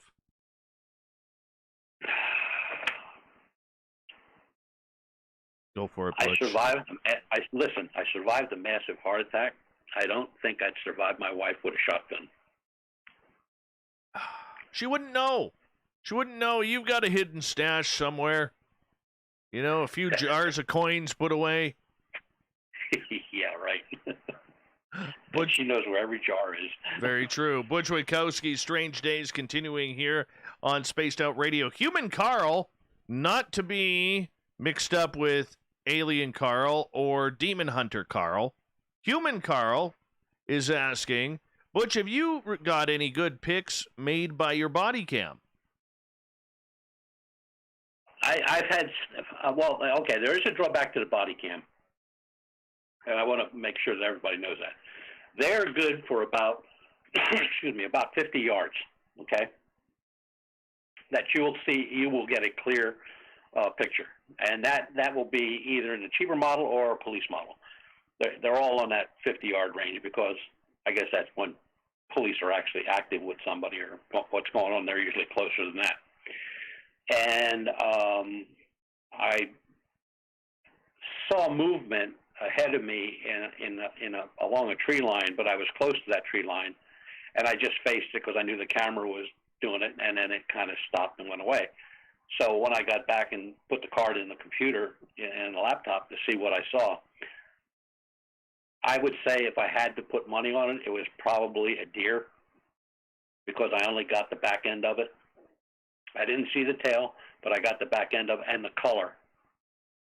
The color was wrong. The bipedals are dark color. They're either solid black or they're very, very dark brown. The same thing with Bigfoot. You know, you're talking about an animal with brown hair. I know that some people say there's white ones running around, albinos, but not buying that one yet until they get better pictures. But yeah, it worked. It did what I wanted it to do. So, you know, and I put it right in the middle of my chest on my straps to my my pack. Just stick it right in the center in the middle, and then that way, you know, no matter which way I turn, that camera's getting a full shot of what I'm looking at the same time. And the GoPro on the back that's attached to the back of my pack, I just run it. You know, it's a wide-angle lens, so. Have you caught anything behind you yet? No, not yet. Mm-mm. Nope. Kind of hoping that I don't have one behind me. That would be freaky. You know? Yeah. Okay, so, Butch, a lot of the times when people have sightings, okay? Yeah. They see an individual creature. Yet we are led to believe that these creatures don't run alone. They may be seen solitary, but there's usually more around. Do you believe that statement, or do you believe that it depends on the species? I believe it's the species, what type of creature it is, but all the reports that I've seen from the past and present, and the ones we have now, it's been a solitary creature. It's not, no big one, no little one, where you see some Bigfoot reports, and not really here in Pennsylvania. Most of those are in the, the east coast of Canada and in the Nova Scotia area. Algonquin tribes up in that area say that they've seen, a mama, a papa, a couple babies and that kind of stuff, families of Bigfoot. I've never seen any reports here of that. There's some in Washington State, some in Oregon, where there's a male, a female, and maybe a juvenile Bigfoot. But we don't have anything like that I've seen here in Pennsylvania. We may have, but I haven't seen it. So you believe that they are solitary creatures unless they're in a family atmosphere, so to speak? Yeah. Okay. Yeah. That makes sense. So it would almost be like the feline, that most felines in the jungle, like big cats, tigers, jaguars, they don't hang around where other male jaguars are. Right. They go for their own territory. Okay. I guess that makes sense. I guess that makes a lot of sense. And why not? You do have to adapt to the territory that you are in. Right. Exactly. Right? All right. Yep. Well, that makes sense. Thanks for clarifying that, Butch.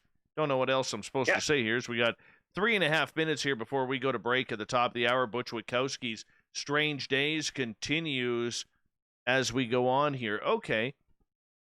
With that being said, that these are solitary creatures and we really haven't got any footage out of it, Nick is asking, it's been almost 70 years, that we've been looking for all of this weird, strange stuff on the current timeline. Yeah. Okay. Why hasn't there been anything that's 100% conclusive? Boy, I wish I had an answer for that one. I fish around my head with that every day. All the time spent on and money looking for whatever, wherever, day in, day out, research, investigations, reports. Big time expeditions, looking for Yeti and everything else. You're talking a lot of money and nothing. We have nothing. A lot of eyewitness testimony, a lot of footprints, but no DNA, no hair, nothing. If you had to rate all the investigations of Bigfoot or Dogman or the bipedal canine, and you total those up, the sum total would be 0. As far as what you've gathered in research. Now, what we have pegged down, though, is that through all the sightings, and like I said, our research area is very big. It's huge. So these people aren't bumping into each other on a trail somewhere. These people don't even know what county they're in half the time. Where the similarities or the exact descriptions of these things does prove one thing. There is something out there that people are saying. It is the same creature. It acts the same way. It looks the same. Its body mass is the same. Everything is the same. The thoughts of, flight, flee, fight, whatever you want to call it. Everybody has that. So there's something there. Now, what we don't find in Bigfoot reports is that same thing where you have a multitude of people seeing something in a certain area. It's usually 1 or 2 folks. There aren't that many expeditions out for Bigfoot. There's just too much land to cover. That'd be like dropping me off at the airport in Washington State and telling me to find your house on foot. Nobody'd ever see me again. That'd be it. And the amount of researchers, there are more researchers out there at this point looking for dogmen, bipedal canines, things running around the swamps, Rougarou down Louisiana, skunk apes and all that stuff, right, than there are looking for Bigfoot. Butch, let's hold it right there, because when we come back, Butch, after the break, we got you for another 30 minutes. I want to get into some paranormal stories, because after all, it is close to Halloween, and we need to get spooked out by the crankiest cryptid of them all, Butch Witkowski at Strange Days, here on Spaced Out Radio.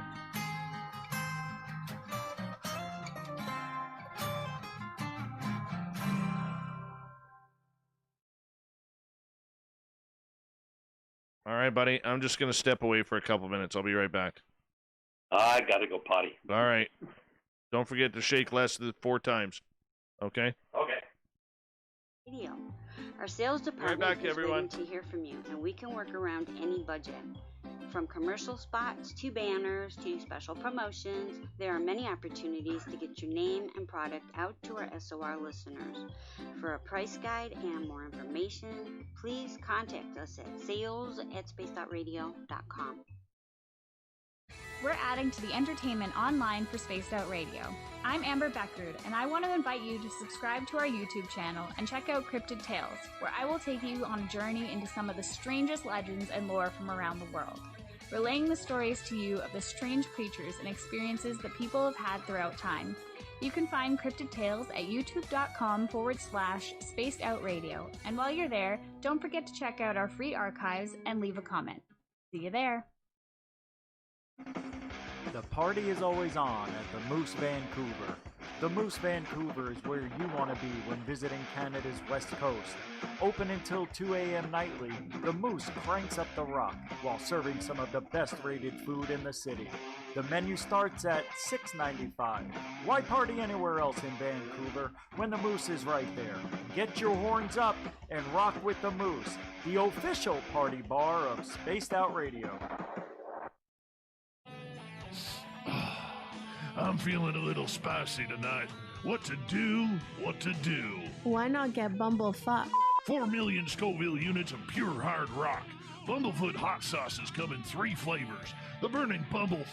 Tone it down a bit with Bumblicious and throw the sauce on everything. Spice it up. Bumble me, baby. Bumblefoot hot sauce. Get it today at kajans.com. Hi there, this is the paranormal lawyer Michael W. Hall. I'd like to invite you to listen in each Sunday night where we're going to open up your eyes to everything strange and paranormal. I will be hosting some great guests with topics that affect us all, such as UFOs, ghosts, and everything paranormal. Let's learn together on Spaced Out Radio Sunday with myself, Michael W. Hall, the paranormal lawyer at spacedoutradio.com. Hello everyone, this is Ryan Stacy from the Experiencer Support Association, otherwise known as TESSA. We're glad to team up with Spaced Out Radio to help investigate your experiences on the SOR Sightline Report. Together, we'll investigate the strange sightings and occurrences you've had. We're looking for answers just like you. So fill out a Sightlines report on the Spaced Out Radio website and let's figure out what's going on together.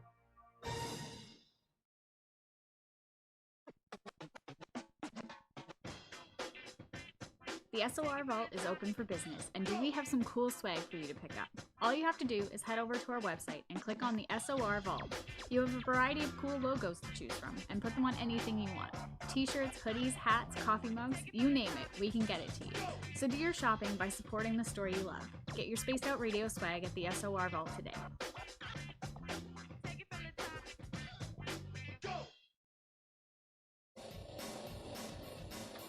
We all know on Spaced Out Radio we love a good beard and mustache, so why not take care of your facial hair with Mighty Moose Beard Oil? Made in Canada. The old Mighty Moose beard oil. I got some right here. Where'd I put it? Oh, there it is. Right there. MightyMooseBeard.com. Keeps my beard looking nice and smooth. Like Butch Witkowski's head. Hey, Butch. Oh, my God. Oh, yeah. Yeah, that's pretty good stuff there, man. Pretty good stuff.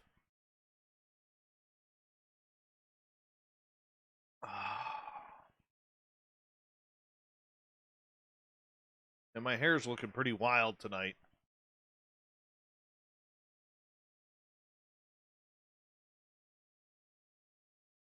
That bad, huh? Oh, all over the place. All over the place. Maybe you need a perm. I thought about it. I think I may go, once I grow my hair out a little bit, I may go with a beehive or something like that. What about an afro? Too gray.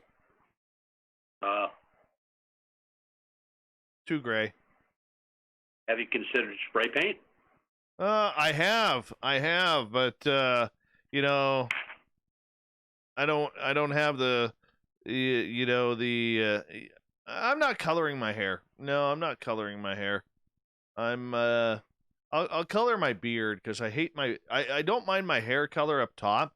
I hate my beard color. I do.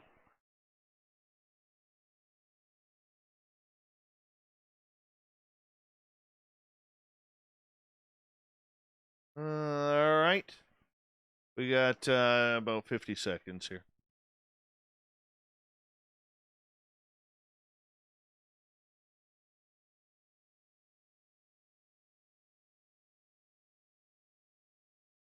The gnomes laugh at your beard, Dave. Yes, they do, Corrance. Yes, they do. I want to say a big thank you to Chris Mo, Patrick Noble, Grimwitch, Science Bob, Fapster, and Brett Lewis, and Cat Chaser for the amazing night on the Super Chats. I have never been so emotional and humbled in my life for that, and I thank you. And we're going to kick off hour number 3 here right now.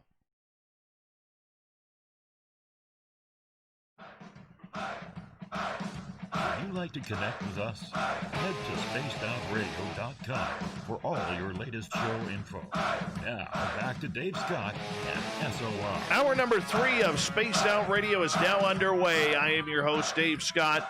Thank you so much for taking the time to be with us tonight. We really do appreciate earning your listening ears. Hi to everyone listening in on our terrestrial affiliates around North America and digitally on TalkStream Live and Revolution Radio.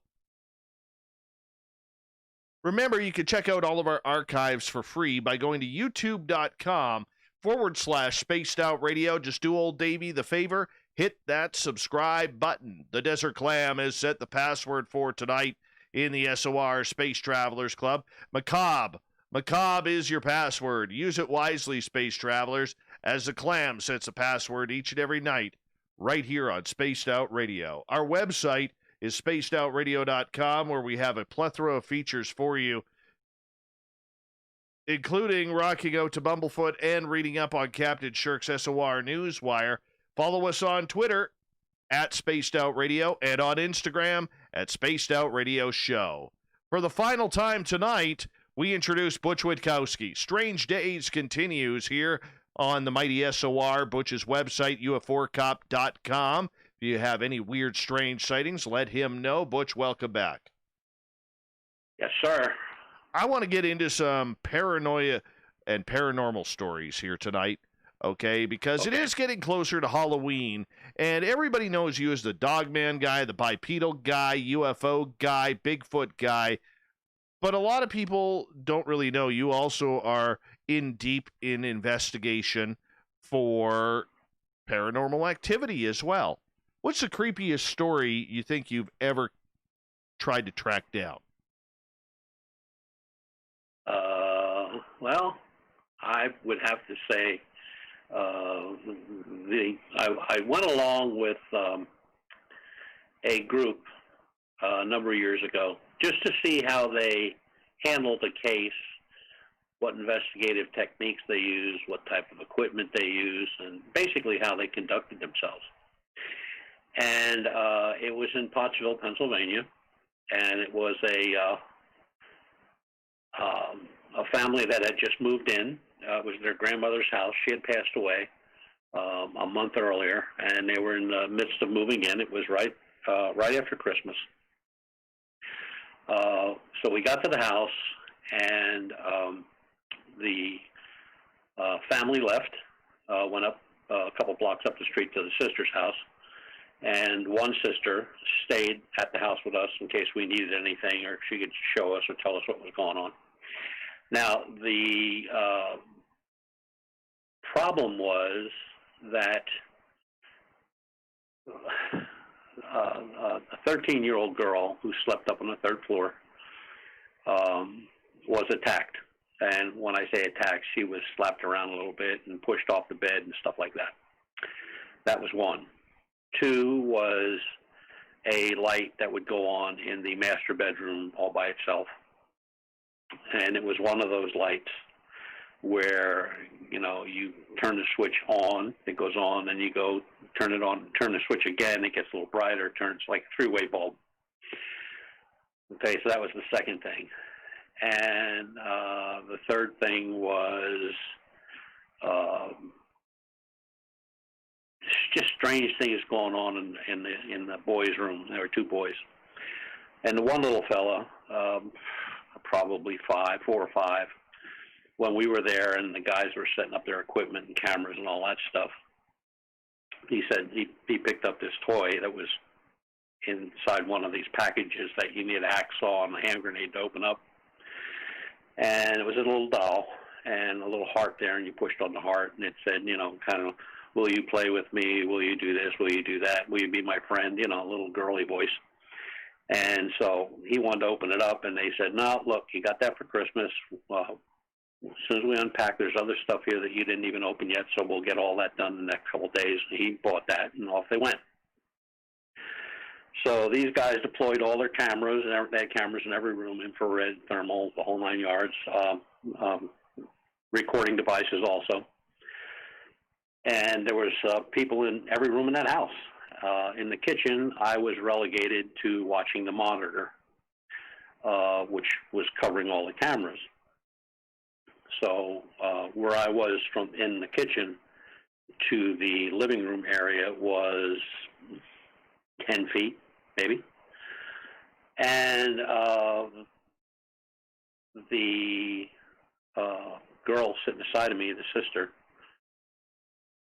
she said, well, I don't know if anything's going to happen tonight. And I said, well, you're asking the wrong guy. I said, I'm just here as an observer. And so first thing was saw the light go on in the bedroom. Now, there was nobody in that bedroom. They were in another room down the hall. But we saw the light go on. So I got them on the radio, and I said the light went on in the master bedroom. So I could see them. I could see everybody. I could see everybody, what they were doing, where they were at. And they walked in, and the light was on. And he turned it off. And I said, well, you turned it off. How'd you turn it off? What turned it on? He said, well, the switch was on. I said, okay, so he took the switch off. What I didn't see, well, I saw him bend down, but I didn't see what he did. But he actually unplugged the light, unplugged it from the wall. And he walked out, and a couple minutes later, I saw the light go on again. And the girl said to me, he said, hey, the light's on again. So I got him on the radio. I said, the light's on again. He said, no, it's not. I said, yeah, it is. I'm looking at it. And he said, I unplugged it. So he walked in, reached down, pulled the plug up, and was waving the plug at the camera. It was unplugged, and it was still on. Well, that was one. So I thought, that could be anything, I guess. I tried to talk myself into stuff. So then the next thing was we were just sitting there, and nothing was really going on. And I hear this music starting to play. It's like this little ding, ding, ding, ding, ding, one of those things, right? And the next thing I hear is, I looked at the girl, I said, what the heck is that? She said, that's the doll. So, like I said, I was only 10 foot from the living room, and that's where the doll was, sitting on a chair. And it was still in the package, and it's lit up. And in a man's voice, a very deep man's voice, it says, I see you.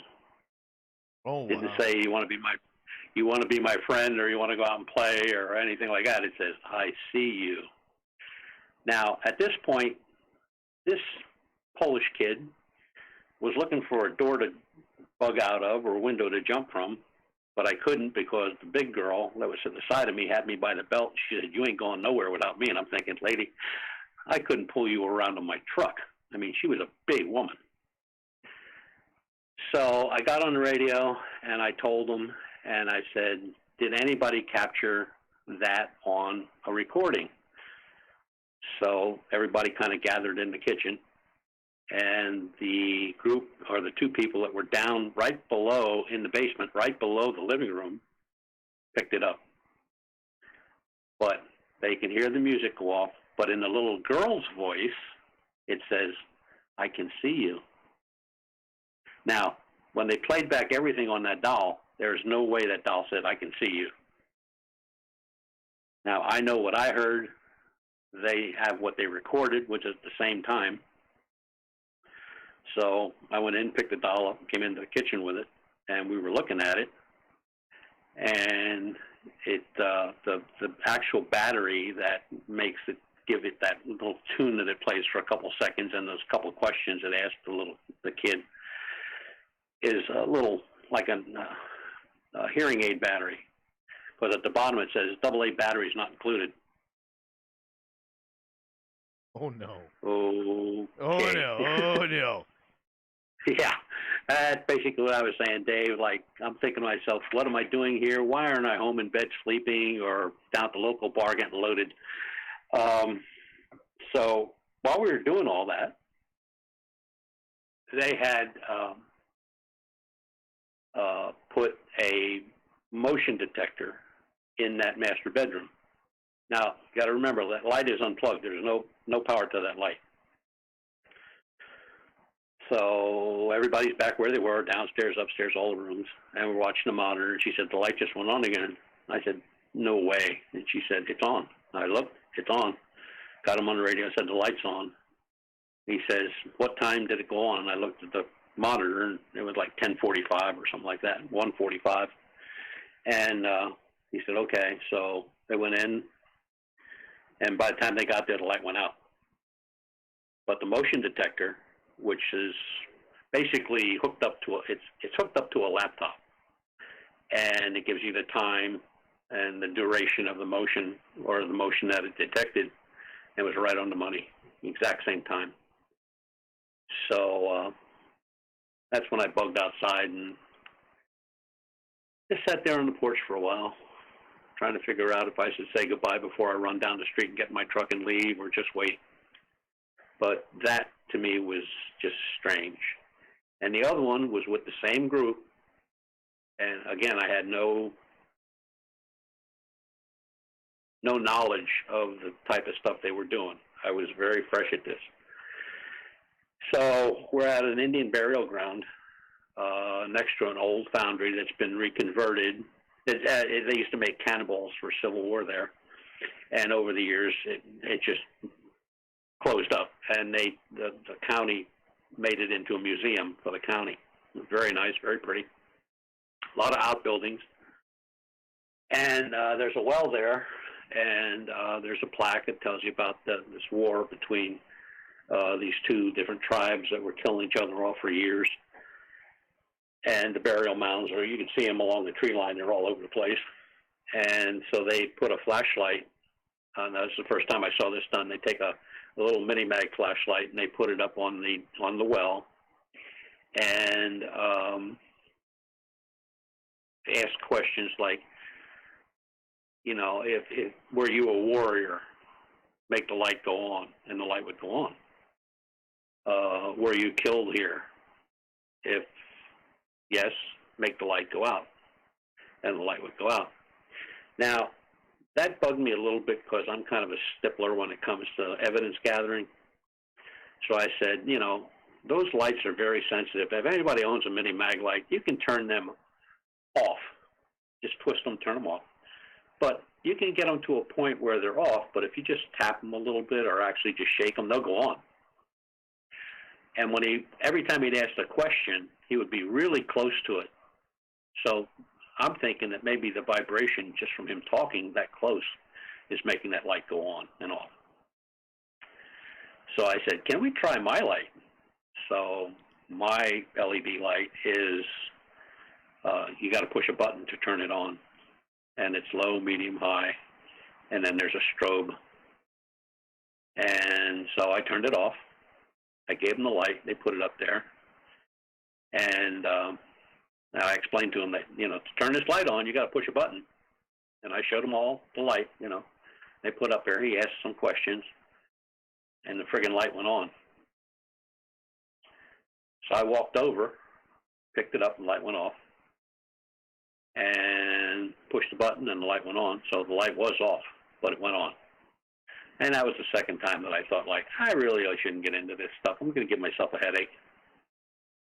But the doll, I won't ever forget that. Matter of fact, they sent the recording to me. I have it on my one laptop. Every time I listen to it, I go like, man, these ghost hunting people are a little on the strange side. But it is what it is, you know.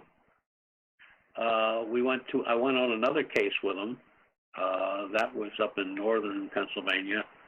It was actually an Indian family moved from Oklahoma to Pennsylvania. Of course, the daughter took a job with a bank, big-time job with a bank here in Pennsylvania. And they bought a home.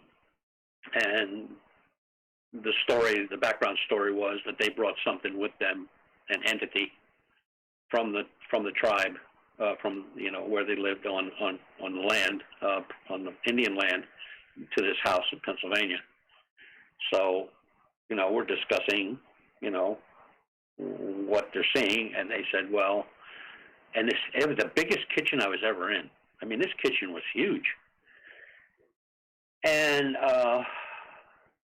he said, well, depending on the time and stuff, sometimes you just see a black shadow just cover that whole wall. I'm thinking, like, there ain't no way it's covering that whole wall. There's one little light in here, there's a fluorescent two-tube light. They ain't going to throw a shadow, and what would cause a shadow to cover the whole wall? I no sooner said that, Dave, there it was. I just shook my head and went like, this is nuts. And then the son-in-law, he says, if you think that's big, follow me. I went like, here we go. We went downstairs into the basement, very large basement.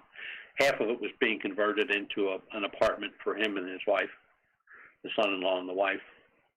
And the other room was the heater, washer, and dryer, and stuff like that. And he says, check that out. So I walked over, and there was an eagle feather sticking out of the concrete. It wasn't in a hole. It wasn't something that you could just pull out.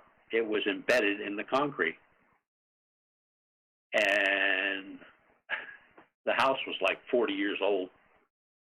And he said, that wasn't here when we came to look at the house.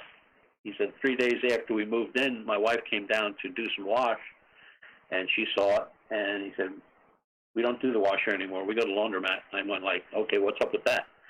And he said, that's a very, very bad omen. I went like, oh, brother.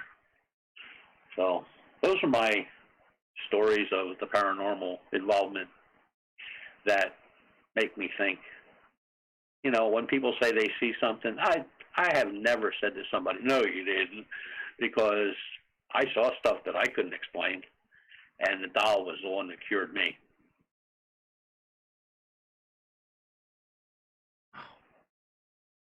I mean, I have heard so much about all of these haunted type dolls through David Weatherly, Ross Allison, Mike Morin, and many others throughout the entire field, Butch. And this just reeks of eeriness. And I don't know what's more scarier, seeing something haunt a child's toy, or something, or running into a ghost face to face, or something along those lines.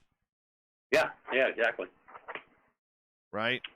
Well, I'll tell you, when it happened, I was standing, it was 2 steps for me to get to the doorway to see, and it was lit up, and, then said, I see you. But it was a very deep man's voice, and then the playback from the people downstairs that caught it on their recorder, it was the little girl's voice, but basically the same thing. She said, in the little girl's voice, I see you. So whatever it was there. Now, when the people came home that evening, or earlier that morning, it was like 4 or 5 o'clock in the morning when they got there, and they put the kids to bed, and we were in the kitchen telling them what we found and all that stuff. And the old man, picked up the doll, walked out, threw it in the burn barrel, and lit it up. Just burned it up. It's like Ouija boards. Yeah.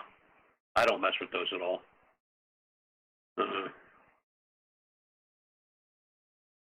I mean, I've known people that have been researching the macabre and the paranormal for many, many, many years. They won't go near a Ouija board. They won't even walk into a room if there's one in the room.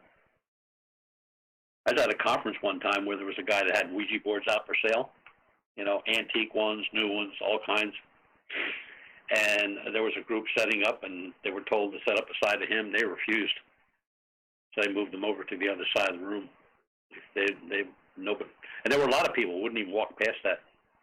They just walk around it. Are you that afraid of a Ouija board?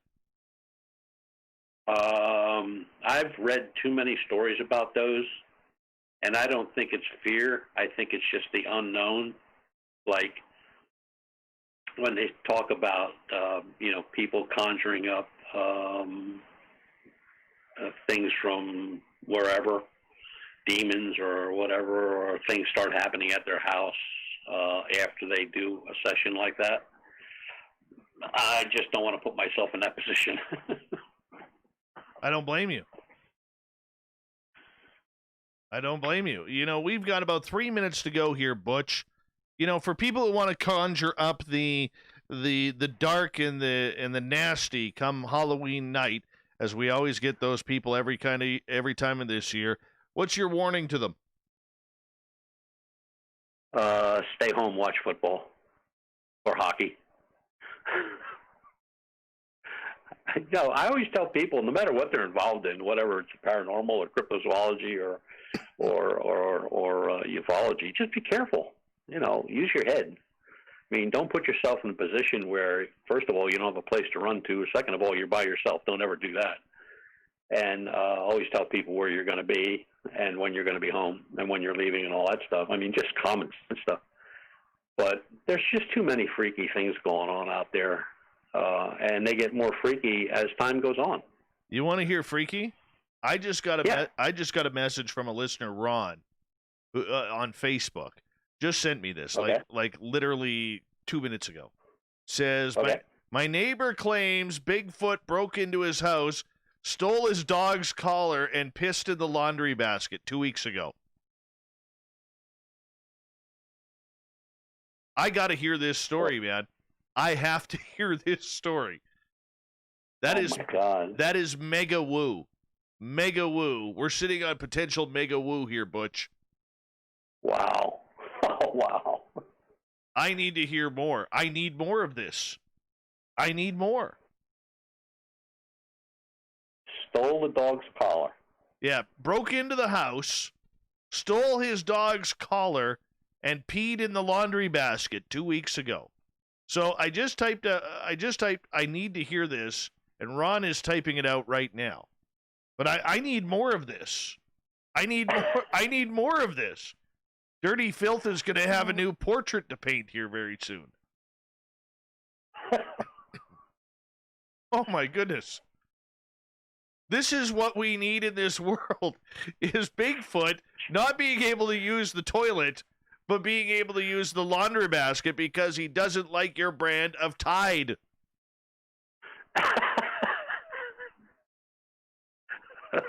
Oh, Lord. Oh, you can't...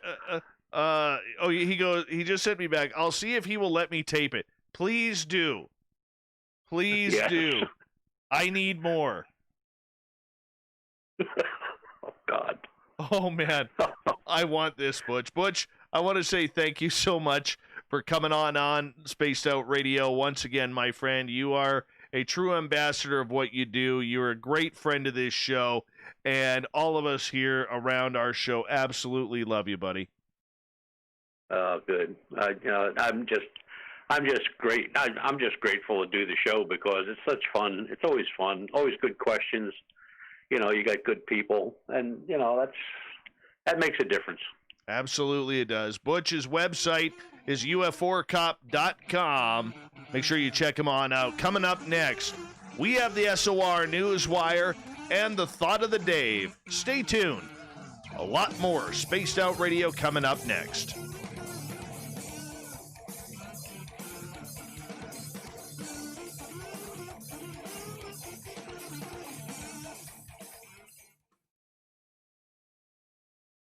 He also just said it threw butter against his fridge.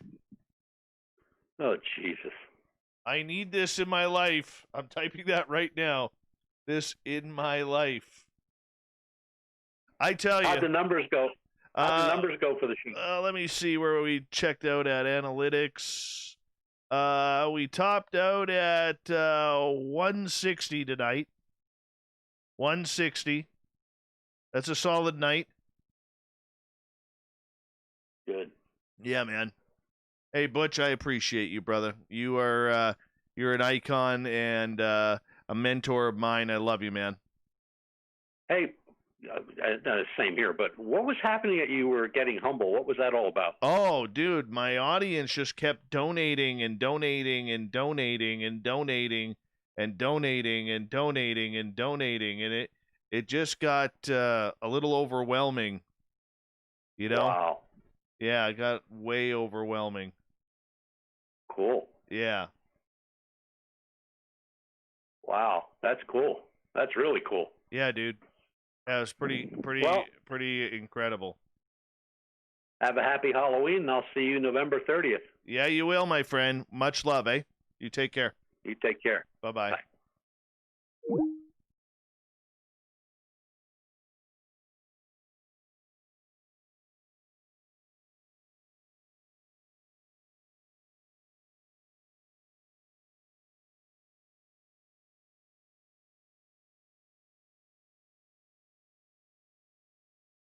Love me some Butch Witkowski, everyone. Love me some Butch Witkowski. That's what we do around here. And, you know, I have to say that this whole thing with this potential Sasquatch breaking in, throwing butter at the fridge, stealing the dog's collar, peeing in the laundry, I think a lot of you need this story in your life, too. We need to find out more of this. I know Derek on Twitter probably passed out because of the mega woo that follows this.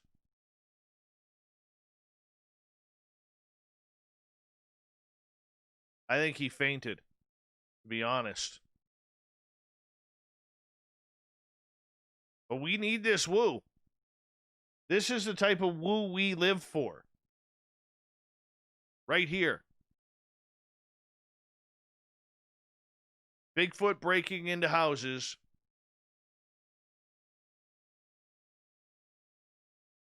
Peeing in the laundry. Stealing the dog's collar. And throwing butter at the fridge. I need this in my life. I need this to be true. I do. And I think a lot of you do too. You sick bastards. I love you anyways.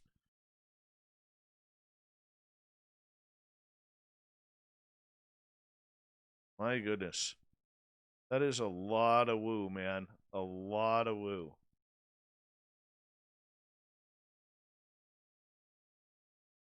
I need this in my life. I do.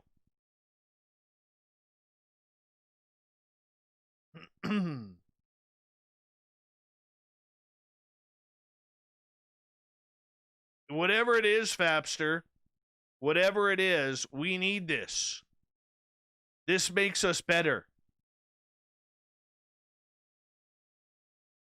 This is the type of stuff that songs are made of. It's true.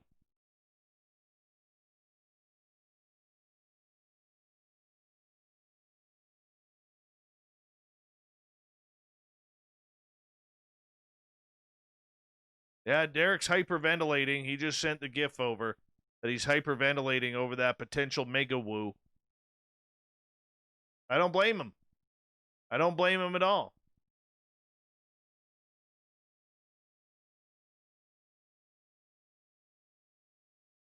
Phil's cat is passed out due to the mega woo.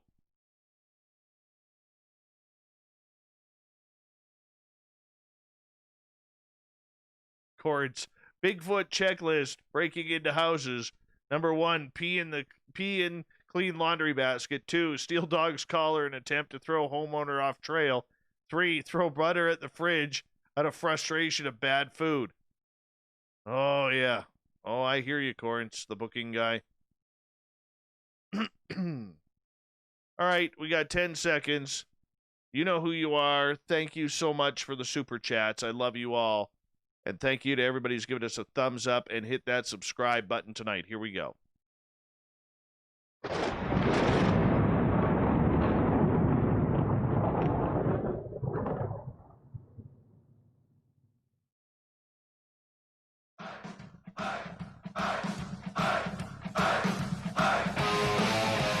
We've rounded third. We're heading for home tonight on Spaced Out Radio. My name is Dave Scott, and I appreciate each and every one of you tuning us in tonight. I want to remind you that if you missed most of this show or others, check out our free archives at youtube.com/Spaced Out Radio. Just do me the favor, hit that subscribe button. Our website is spacedoutradio.com. We have a plethora of features for you, including rocking out to Bumblefoot and reading up on Captain Shirk's SOR Newswire. Follow us on Twitter at Spaced Out Radio and on Instagram at Spaced Out Radio Show. Speaking of the news, let's do this thing, man.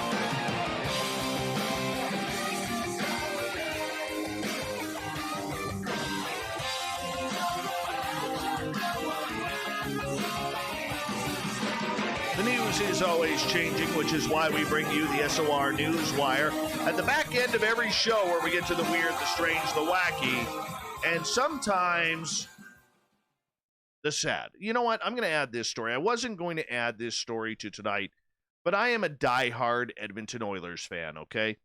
And they're my hockey team. Yes, I know I live in British Columbia. The Canucks are number 2 in my life, all right? They are number 2. But there's a major story that just came out of Edmonton tonight, because beloved sports figure Joey Moss died at the age of 57. And the Edmonton Oilers, really going back into the 1980s, thank you to Wayne Gretzky and Mark Messier and Glenn Anderson, Grant Fuhr, Paul Coffey, all of the greats. All right? They allowed this young man with Down syndrome to come into their dressing room and help with picking up tape in the dressing room, washing some towels. And at the time, Gretzky was actually dating Joey's sister. And of course, that didn't work out. He ended up marrying Janet Gretzky. However, Moss was born in 1963 with Down syndrome, became the 12th of 13 children in the family. And, you know, before this point, a lot of people used to think that people with Down syndrome were good for nothing, that they were burdens to society. But people like Joey really changed that attitude, especially in professional sports. He earned himself a full-time job with the NHL team. He helped out with the Canadian Football League's Edmonton Eskimos. All right?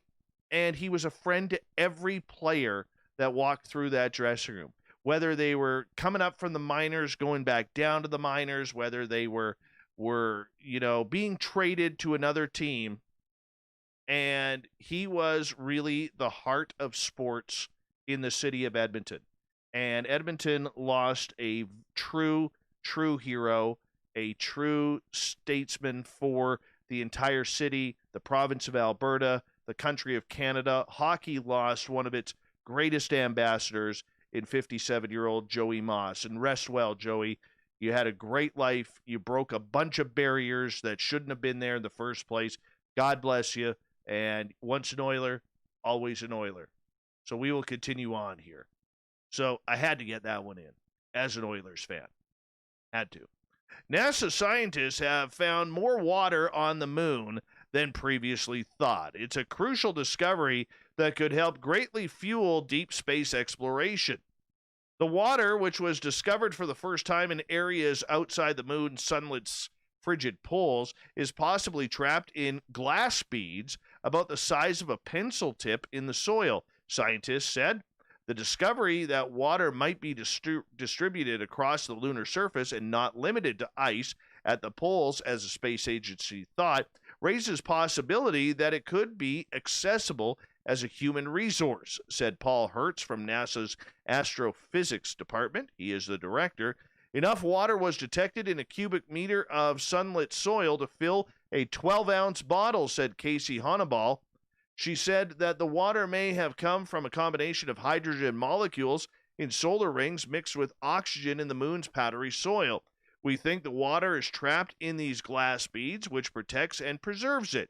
The stunning discovery was made by a Boeing 747 SP jet-turned space laboratory known as SOFIA, or the Stratospheric Observatory for Infrared Astronomy.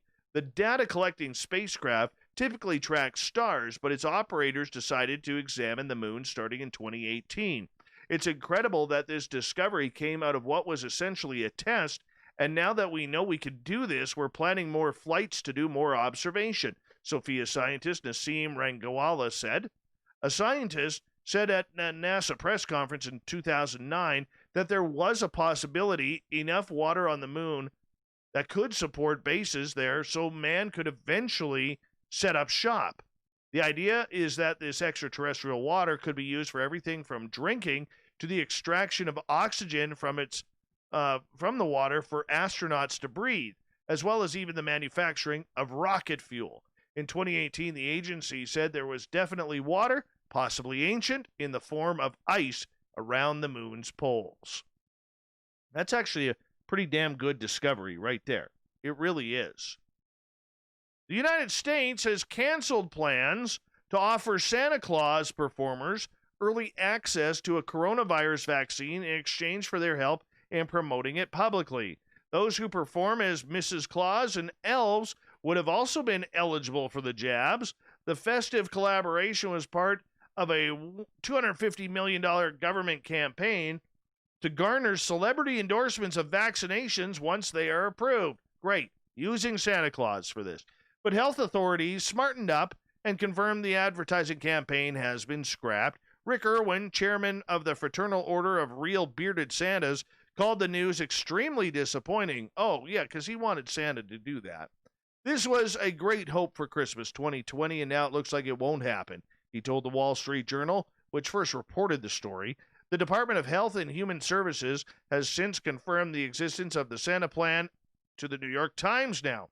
The idea was initially conceived by Michael Caputo, a former assistant secretary at the department. He announced last month that he would be going on leave shortly after posting a video to Facebook where he accused a government scientist of engaging in sedition against President Donald Trump. According to reports, Mr. Caputo told Mr. Irwin in August that a vaccine would be approved by mid-November and distributed to frontline workers by Thanksgiving, which falls on the last day of Thursday in November. If you and your colleagues are not essential workers, I don't know what is, Mr. Caputo can be heard saying in a phone call recording released by the Wall Street Journal. And Mr. Irwin responds, ho, ho, ho. Oh, this is getting just cloak and dagger with Santa Claus stuff here. He also said on the call, since you'd be doing Santa a serious favor, Santa would definitely reciprocate. Great. So now Santa's being bought by potential drugs. Santa's a drug addict, wants his needles, doesn't want to get the vid, and wants to exchange that for being a spokesperson for vaccinations. So let the man be. Let the man be. Speaking of conspiracy theories, rumors abound about Melania Trump using a body double have been reignited by an odd new photo that sent Twitter into a frenzy. The conspiracy theory, wrapping this one up in tinfoil, that Melania has a lookalike stand-in for her at public events has been circulated on social media for years, resurfacing whenever proponents spot a slight change in her appearance. The latest round of speculation was fueled by a photo of Melania and Donald Trump boarding Marine One on Thursday on their way to the final presidential debate. Melania is seen wearing large sunglasses and a broad smile that some Twitter users believe did not match her usual subtle grin. The theory doesn't hold up when compared to other photos of Melania were taken minutes earlier, which clearly show it's her and not an imposter. But Twitter users seized on the theory anyways, as hashtag fake millennia has become trending. Isn't that nice? Isn't that nice? So, what else is going on with this? Well, the only thing that I'll miss from this administration is them swapping in new millennias and just pretending we won't notice like a 4-year-old with a puppy, one man tweeted. I never believed the hashtag fake millennia conspiracies, but you can tell this 100% isn't her because she's looking fondly at a Christmas tree in the distance. I was planning on getting a good night's sleep, but now I'm freaked out by fake millennia. OMG, a woman added. Another woman posted the photo alongside a different one of millennia, writing, has anyone checked out on the real millennia lately? Comedian Patton Oswalt looks like a troll if you put a beard on him. He stated, that's so not millennia. Melania? They didn't even try. Well, several of the conspiracy theorists noted that millennia's teeth looked rounder than they normally do because we're all hygiene experts. Meanwhile, there were a few who joined the conversation to refute the theory, calling it ridiculous. It's Melania. Why do you bother with weird conspiracies when we're already inundated with real corruption and scandals? One woman asked. Oh, yeah. You know, I'm seeing a side-by-side of these two. Honestly. There may be an argument here. The teeth do look different. Can we get somebody from Oral B to confirm this? I don't know. I really don't know. Moving on. This is kind of cool. We got some cool stuff happening in the sky over the next few weeks, or over this week, pardon me. We got a blue moon, the second full moon of the month, which rises at dusk on Saturday's Halloween. It will be the first full moon to do that since 1944. However, before that, we get treated to a Halloween hunter's blue moon. Our satellite will glide close to the bright red planet of Mars. It's still so bright because it recently was at opposition, the closest that Earth ever gets to it. The weekend will also see the opposition of Uranus. Yes. What's the opposite of Uranus? Well, just be careful. It's Halloween. A little bit of alcohol, some fireworks, you do some wrong things. The seventh planet from the sun will just be about to be seen by the naked eye for those lucky enough to be under spooky dark skies. There is also a new comet in town. Yes, below is a star chart. All right, let's get to this comet. What is this? A bright waxing moon will appear on to be just 3 degrees from the planet Mars to the eastern sky. Okay, everybody knows where Mars and the moon is. All right, so then we have the southern Taurus meteor shower, Thursday and Friday. That's going to be actually kind of cool. Meteor shower, full moon. Let's get to this. You know, I want to know where this comet's going to be. Where is it in the star? There it is. Comet P1 Neowise. Not going to be a naked eye object, but if you have a pair of binoculars, you'll be able to see Neowise once again during late October and early November. Of course, I don't believe Neowise really exists. Didn't see it. Tried. Went exactly where they told me to. Big Dipper's handle. Watch it go up. No, didn't exist. No, don't believe it. I think that one's a fake. Fake news there. An aggressive turkey that terrorized a California neighborhood for months has been captured by a wildlife expert who went all Ace Ventura on it. Yes, she disguised herself as an elderly woman to trick the fowl. Gerald the turkey, a frequently sighted bird in Oakland, who caused the city's Morecambe Rose Garden to be closed to visitors during the summer, was finally captured by Rebecca Dimitrick, Director of Wildlife Emergency Services. Dimitrick said she disguised herself as an old woman for the operation after the Oakland Animal Services personnel reported that Gerald preferred to pick on and attack frail old ladies. I baited him with blueberries, kibble, and sunflower seeds, Dimitrick said. Then my husband actually had to run down to the truck, so I was left alone with the turkey. Dimitrich said she baited Gerald into charging at her, giving her an opening to grab him by the scruff of the neck in a way that did not harm the bird. In other words, she actually went 100% Iron Sheik on this bird. She grabbed him, suplexed him, put him in the camel clutch, broke his back, and made him humble. That's exactly what she did. Good for her. Gerald, by the way, was located to a wild area in the East Bay Hills. He's going to be okay from his humbling. After being at this for 5 months, to be on the other side and to know the turkey is now in a wild area situated with other turkeys where he will be safe, it feels like the best outcome possible, said Ann Dunn, director of Oakland Animal Services. Thank you to the female Iron Sheik that we call Dimitrich. She's a hero and a legend. An Italian town is looking to draw in new visitors by auctioning off abandoned houses with opening bids of just over $1. The town of Salemi in Sicily announced it will auction off dozens of abandoned homes that have fallen into disrepair for $1.18. Mayor Domenico Venuti said the scheme is part of the effort to revitalize the town, which has seen its population continue to dwindle after about 4,000 residents left the area after a 1968 earthquake. All buildings belong to the city council, which speeds up the sale and reduces the red tape. Before launching the scheme, we first had to recover the old parts of Salemi where the houses are located, upgrading the infrastructures and services from roads to electric grids and sewage pipes. Now the town is ready for the next step.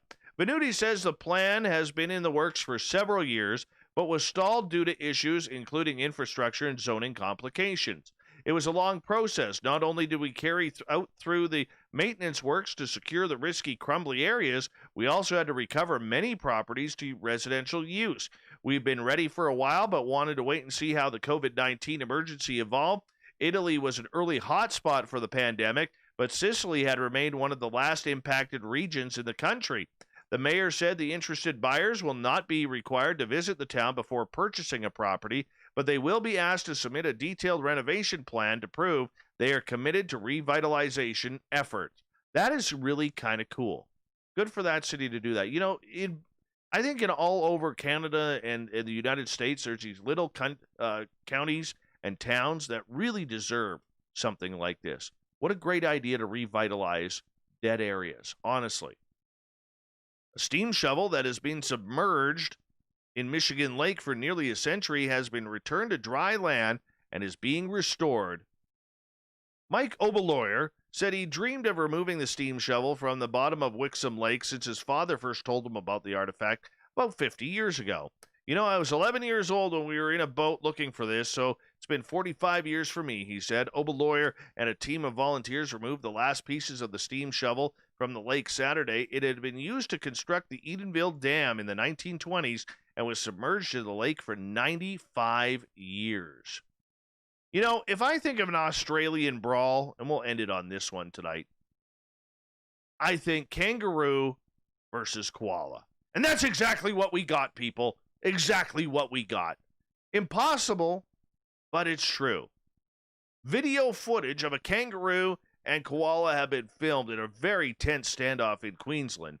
The video shows a kangaroo chasing a koala as it crawls on the ground and then appearing to pounce. Oh my God, they're having a fight, the report said. The kangaroo's trying to hurt the koala. A woman can be overheard saying in the footage, the koala cowers before making a run for it, with the roo giving chase. I mean, this one is one of those one-size-fits-all kind of thing. You know, the kangaroo's a little bit of a bully here. All right, maybe the Dimitrich should bring the camel clutch over to the camel after fixing the turkey up. I don't know. But it's a brawl for Australia, and it's a proud one at that. That's all I have to say.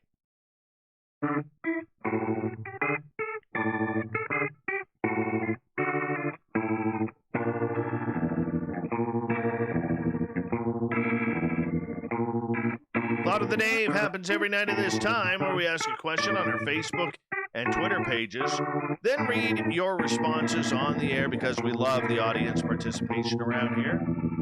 Today's Thought of the Day is as follows.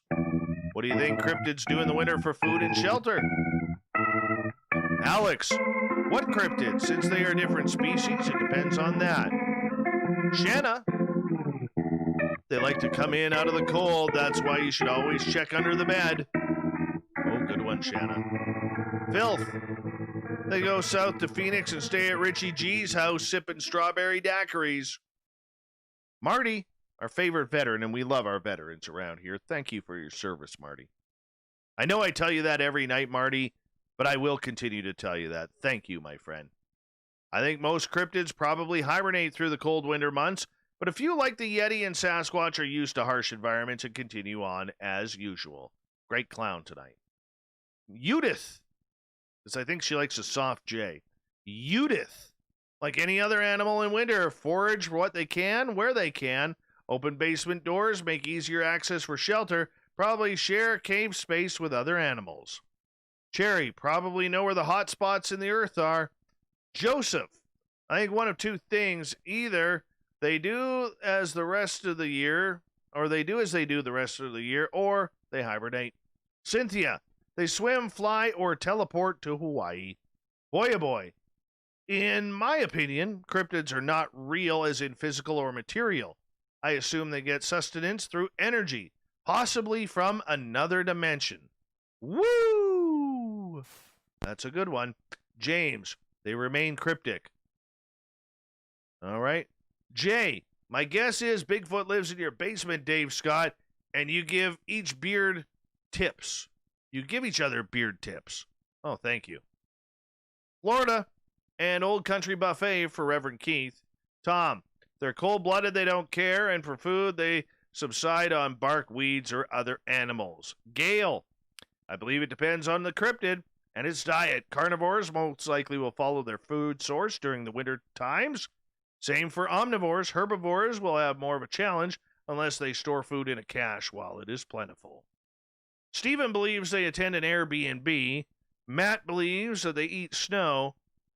Kira gets the final word tonight, the lovely and talented Kira. Maybe they just go off planet to a warmer place. Thank you to everybody on the Thought of the Dave. We'll do it all again on Facebook and Twitter tomorrow. Thank you to Captain Shirk for the news. And to Butch Witkowski for coming on the show for Strange Days. We'll talk to him next month. We got Mr. Ron Bumblefoot Thal rocking in the background with Little Brother is Watching. Bumblefoot is the official music of Spaced Out Radio, rocking us in and out of every single show. Get your horns up for the guitar god himself. Special thanks to everybody listening in at home, in your cars, at work, wherever you may be. Thank you to everybody participating in our chat rooms on Spreaker, YouTube, LGAB, Rev Radio, Facebook, our website, and all the snarkers at hashtag Spaced Out Radio on Twitter.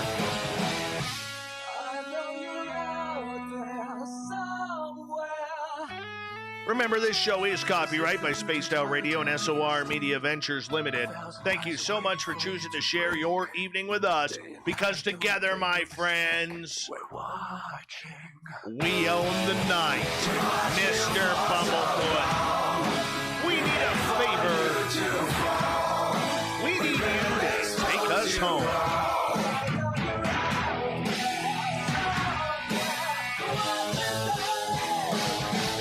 Yes, the Woo train has docked for the night. But tomorrow, my friends, we shall ride again. Your tickets are always available. Your seats are never given away. And if you want to bring a friend, bring him too. We got room. Good night.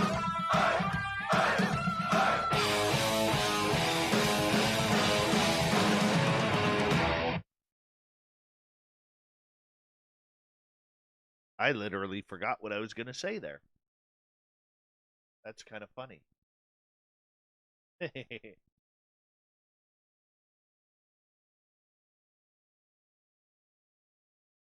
All right.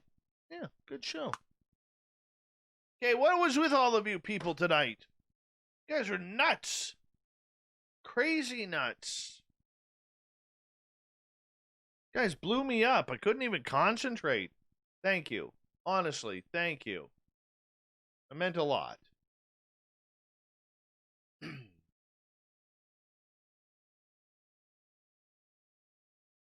Oh, man.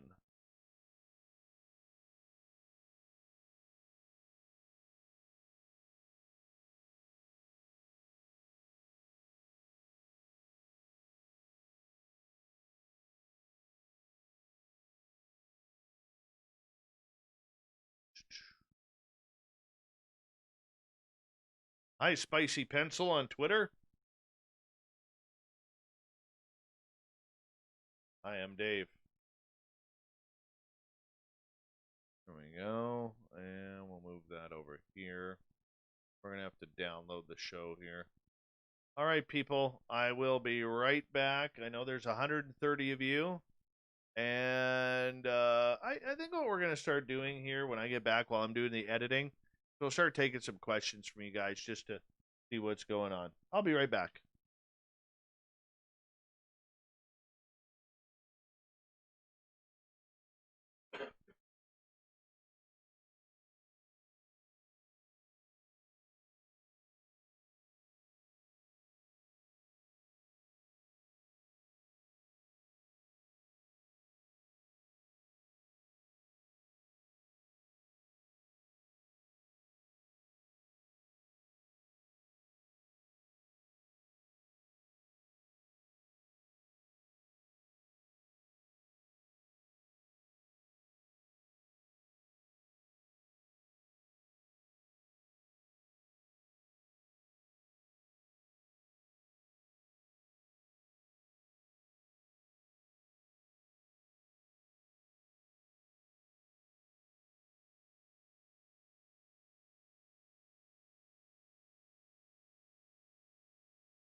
And we're going to download this show now. This. There, this will be 1026. Butch Witkowski.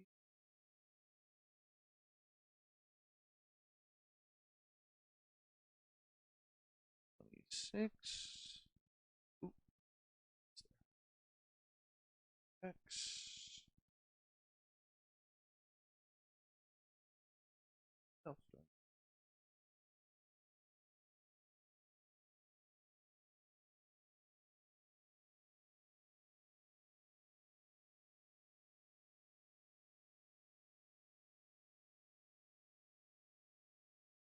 Is back tonight, and yeah, I know you love him anyways, as we welcome the return of Butch Witkowski.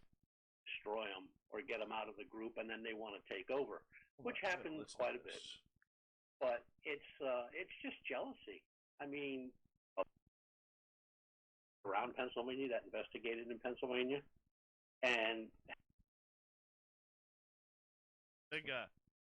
All right, so that's where. All right. Just the level.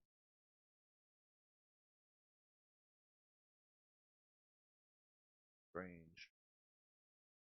Strange. Oh well.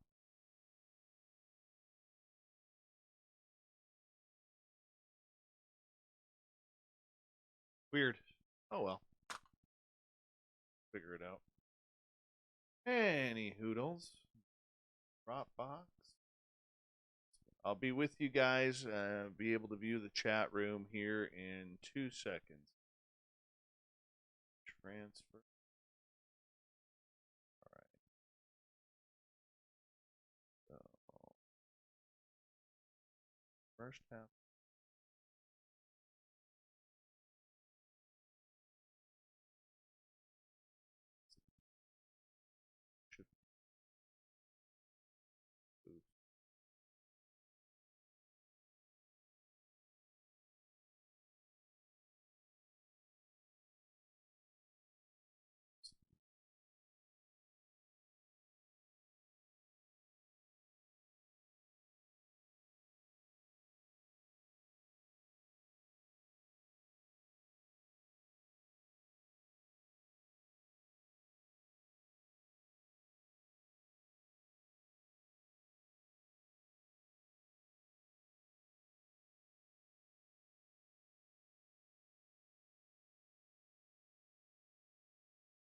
Hey, Science Bob, what are you still doing awake here, man?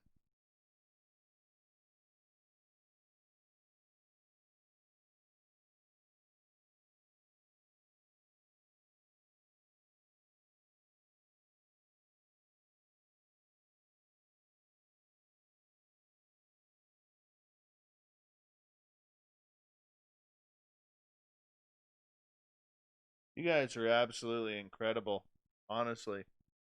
Let's do it another 20.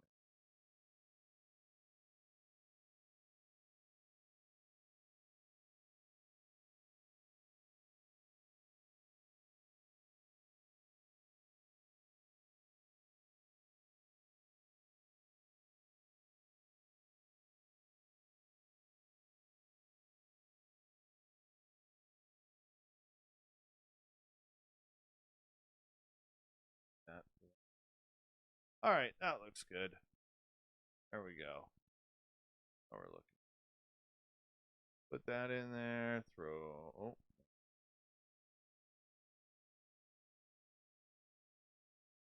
All right, let's go. Copy.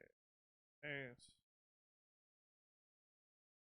Where are you guys here? Figure out what we are doing.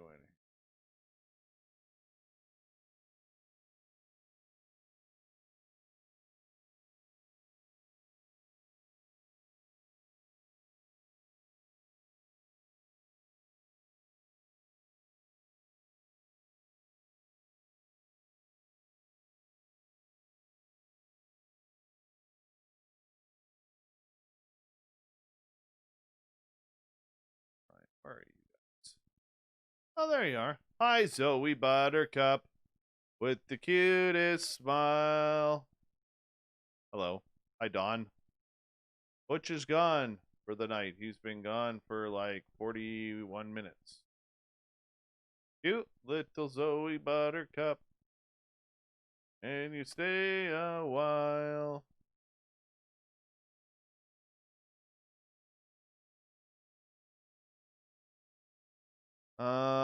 Oh, Andrew, good question.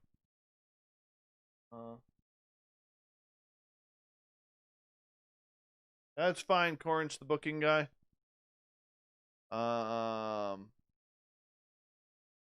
Everything's great with my son at school. He's actually what was really cool was a couple days later after the whole thing kind of blew up there, he was actually invited to a birthday party where, due to COVID, they limited the amount of friends to 2 kids. And my boy was one of the ones who was invited. So he was so happy about that. And everything at school seems to be going just perfect for him again. So thank you so much for your concern. Hey, Cashew, how you doing, man? And so, yeah, everything's going great for him right now. And he had hockey again today or tonight, and he totally improving. Every time I see him on the ice, he just gets a little bit better. And it's so cool to be able to say to him after he gets off the ice, how much he's improved, and watching his little head come out of his hockey helmet where he's all sweaty and everything, because he's really trying hard out there. I absolutely love it. So, yeah, thank you for the wanting the update. I love being able to share that with you. So that's kind of cool. Where are we? Where?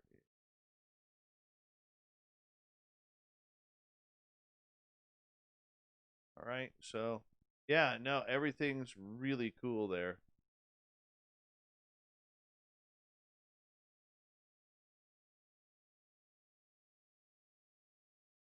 Redheaded Lisa, Dave, do you have an Arby's nearby? No. No, we don't. Fortunately. I haven't had Arby's in years. Years. My old hometown used to have one. Thank you, Zoe Buttercup, with the cutest smile. Is working. 1 1 2 2 3. Perfect.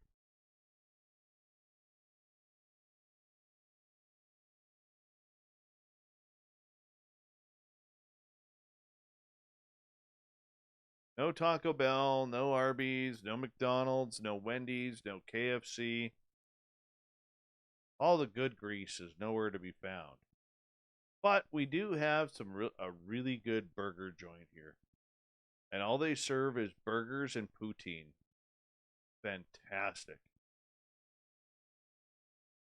It's called the Great Burger Revolution. Oh, and it's a good burger. Yeah, the only fast food we have here is Tim Hortons, A&W, Dairy Queen, and Subway. That's it. That's the choices.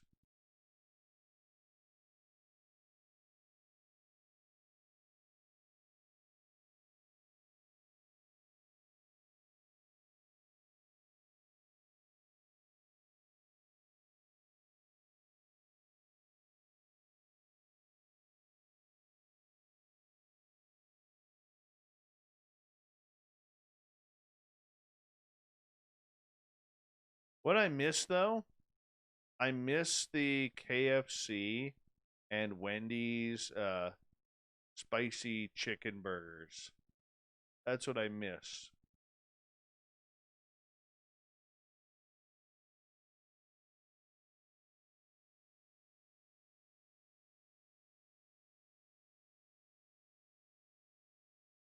By the way, for anybody in the northern part of the United States or the eastern coast or where you're getting snow, Science Bob has a snowblower he's trying to sell.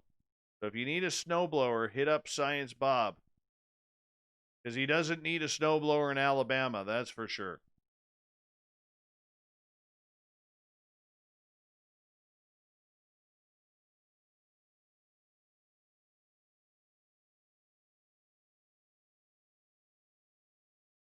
I have not tried the potato diet. I'm thinking about going on keto. One of my best friends here has lost 72 pounds over the last like 8-9 months on keto. And he looks great. Really does look great. You guys sometimes see him in mostly the Spreaker chat room. Bigfoot Mike.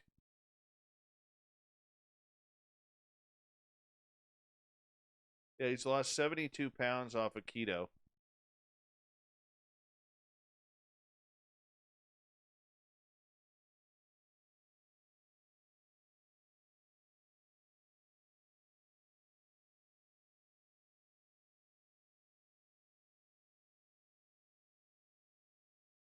Hi, Mike L.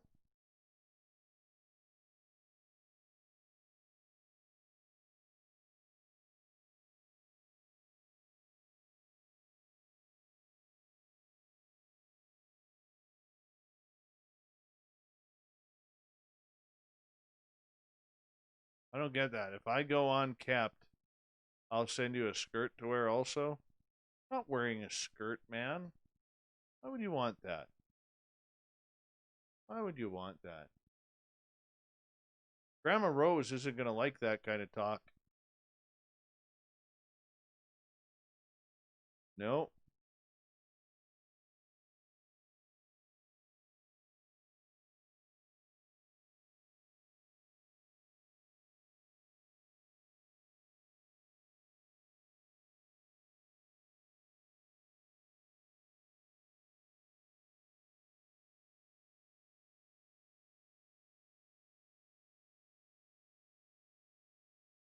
Oh, keto. Oh, okay. I see what you meant there. Thank you for the translation, Lisa.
Still got 112 people here. Hey, Raul, how are you, man?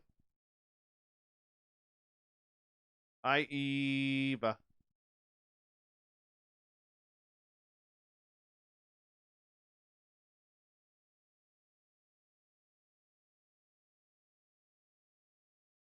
I couldn't eat a potato just every day plain. I like potatoes, but not every day plain.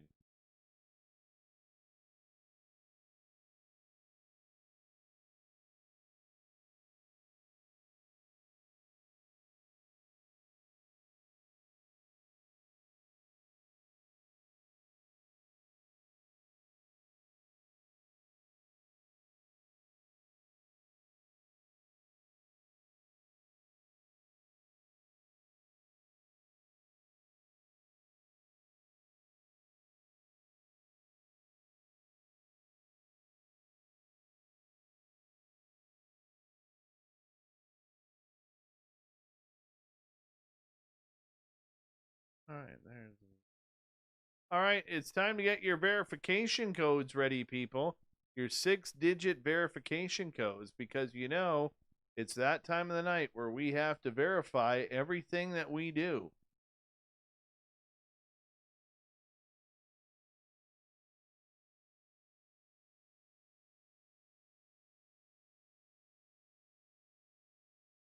Yes, that time of the night. Let's get here. I'll select the folder.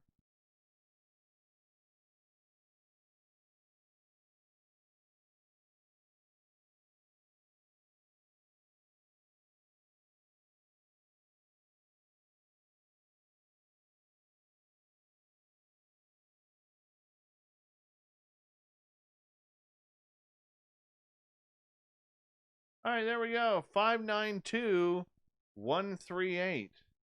592138 is your verification code. Verify wisely, space travelers.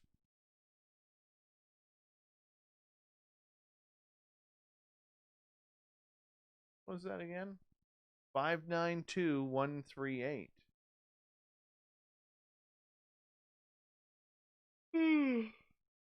Oh, Princess Denali and Pharmacy. Nailing it there. Nailing it. Fred Lewis was the closest without going over. Hi, Grimwitch. I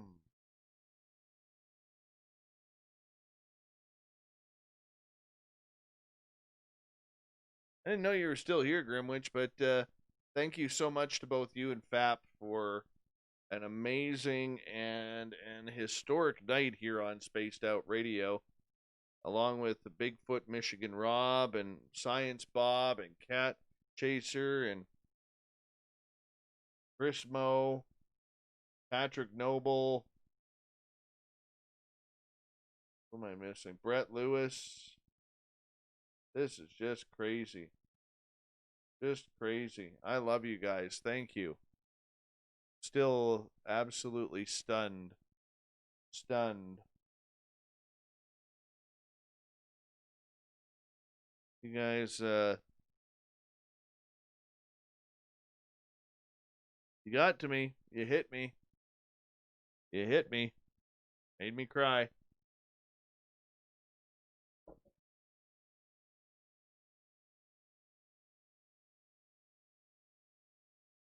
Brett Lewis, you know I can't start a show without you here, man.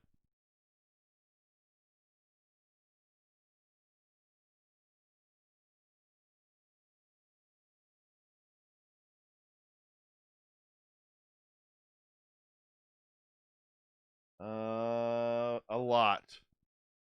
A lot. It was, unbelievable. Unbelievable.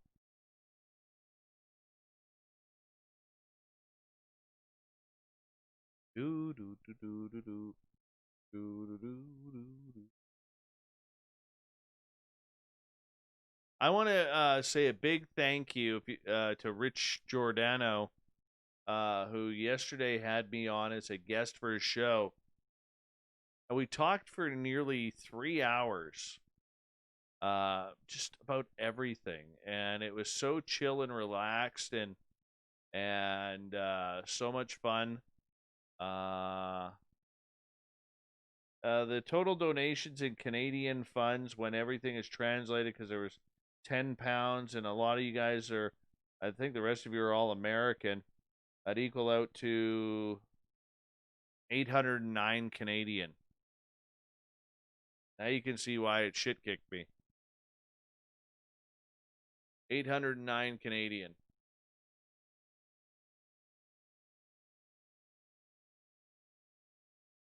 Yeah. I'm a little embarrassed and humbled by that.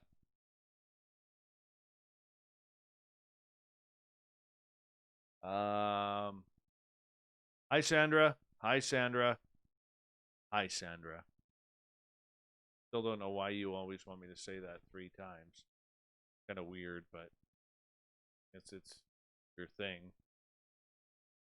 Yeah, it was, I didn't expect that, and it was, kind of why I broke down, because I'm not used to stuff like that. And yeah.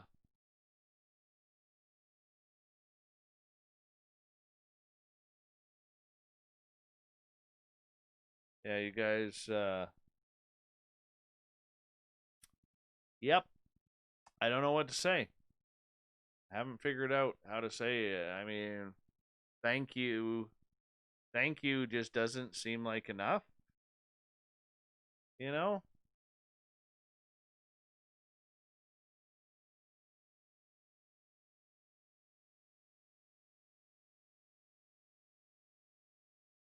So, I'm a little humbled. More than a little humbled. I literally totally lost my track.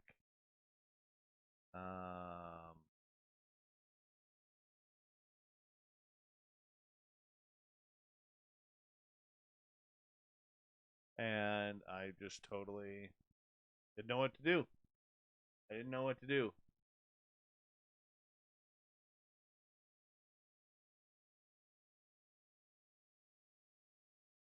So, wow.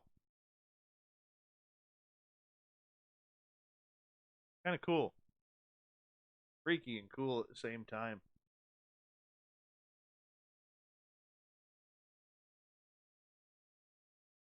Well, just know that I love each and every one of you, and thank you for believing in me and what I do, and the fact that you guys get enjoyment out of it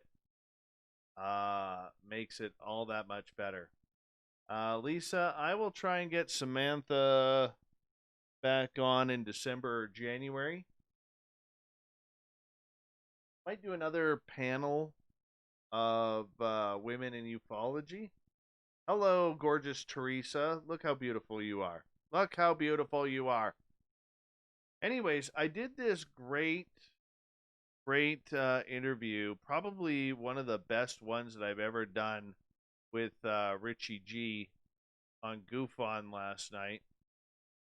I'll get you the link here. Oh, excuse me. Oh, I apologize. I'll give you the link here in case you guys like want to watch it or something like that. There it is. And so him and I did like over 3 hours last night. We were just, and honestly, to be honest, it felt like 20 minutes.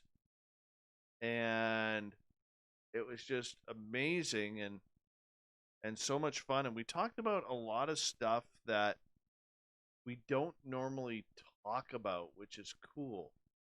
Because for a lot of it, I mean, a lot of times when I do interviews, people want to hear my stories and everything that's kind of happened to me over the years, and in a way, you kind of get a little tired of talking about the same thing over and over. But I realize that I have to. And long story short, it was a lot of fun. We touched on a lot of interesting topics. We debated some of them, which was cool. And I had a lot of fun with them last night. It was great. It was great. And I don't know if you guys saw this picture that was taken off. I love this photo. Hold on, I gotta grab it here.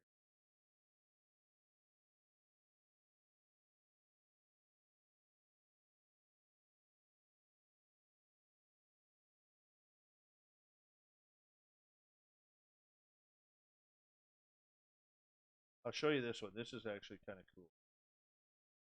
So, Rich and I did this pose last night.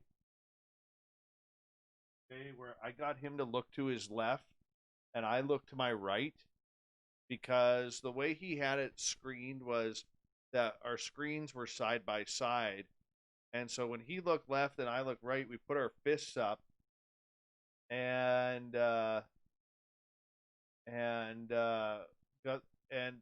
Rick, one of the guys who was listening last night, actually took a screenshot of it.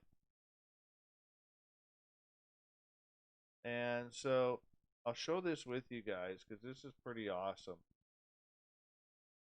Give me 2 seconds.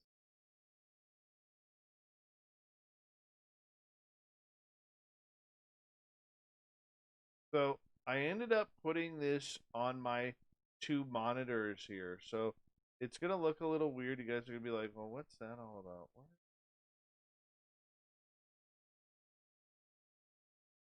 This is what it looks like on my monitors. Hold on.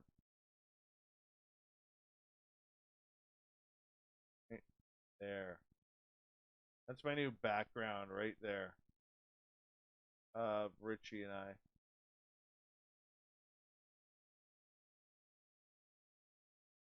How cool is that photo?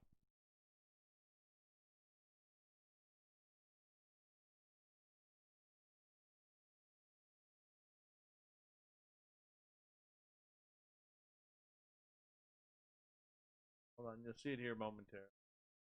Actually, I'm in real time. You guys are in delay.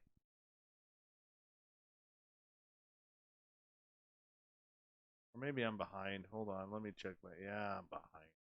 No wonder. Yeah, there it is.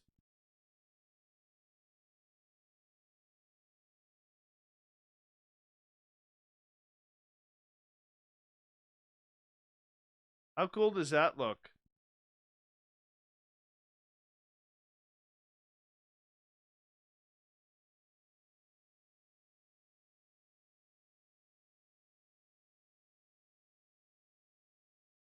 I love that photo.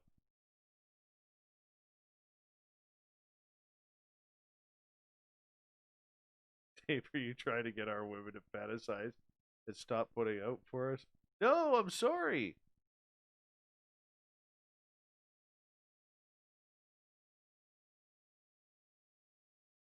Oh man, that is awesome. I love that photo. So those are my 2 main screens. So right below the camera. Okay, so if you look at my photo above my fist, that's the camera that I'm talking to you on right now. And then the other camera above Richie's head is for Skype and what I was using last night. And then that black round thing by the door that just pops out from behind the screen, that's the microphone foamy to the secondary mic here in studio.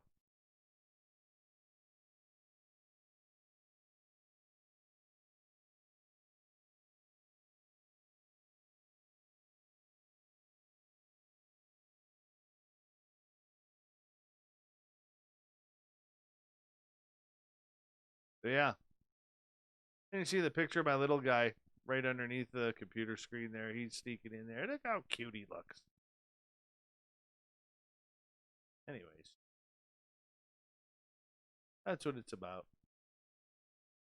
Let's share this. Okay. Here we go. Any hoodles. That's the photo. I love that photo. And there we go. I'm back. Hi.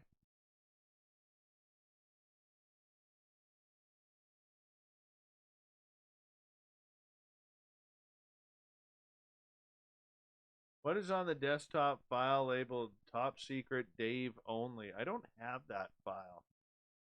I don't.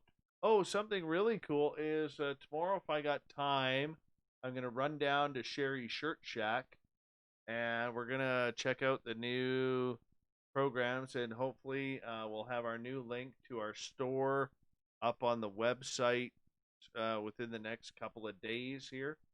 So we're actually taking it off. There's not going to be a store per se, but we're going to price everything out, and we're going to build a Facebook page for the new store. And so that'll be interconnected into our website. So you click on our website to get a shirt or something.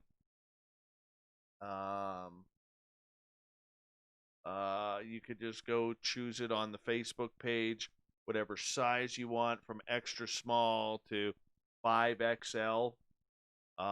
We got ball caps coming.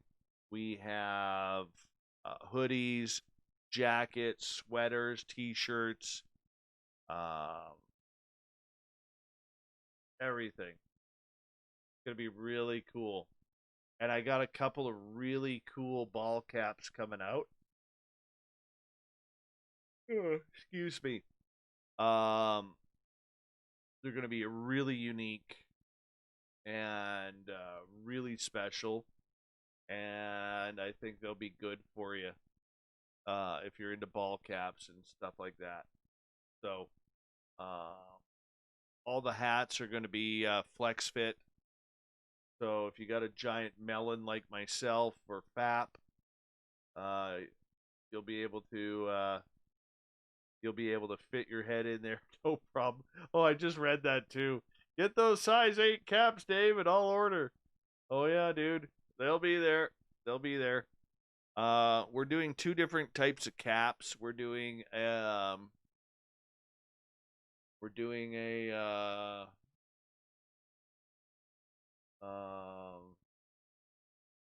yeah, they're one size fit all. They're unisex hats. One's gonna be called. I gotta find the logo. I don't have the logo here, but I'll talk to Sherry tomorrow about it. But one is going to be a dark, like navy blue on blue camouflage with the mesh in the background, but it's flex fit. It'll be that one will be have like a Bigfoot print on it, and basically say SOR Sasquatch team. And then we got a silver and gray camouflage hat coming out that will have like a silver disc on it with SOR UFO team. It's going to look really cool. It's going to look really cool. So yes, they are unisex hats.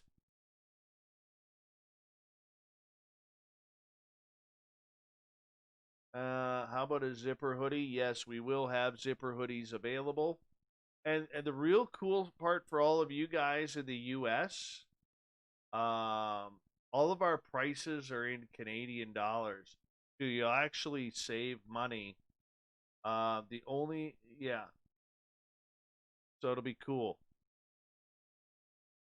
So if you go and let's say you buy $100 worth of stuff, we have to go on the exchange and we have to, I think that would equal out to like 100 US would equal out to like 100 and whatever exchange is. 130. Excuse me, 130 Canadian. Right? So you'll actually get more for your buck. And then plus shipping and handling.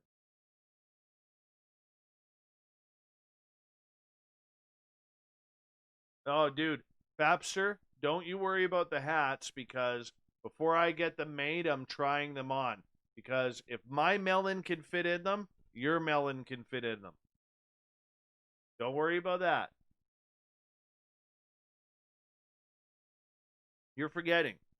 Before the hair, I am a size 8. You add the hair, I'm like 8 1/4, dude. To 8 1/2.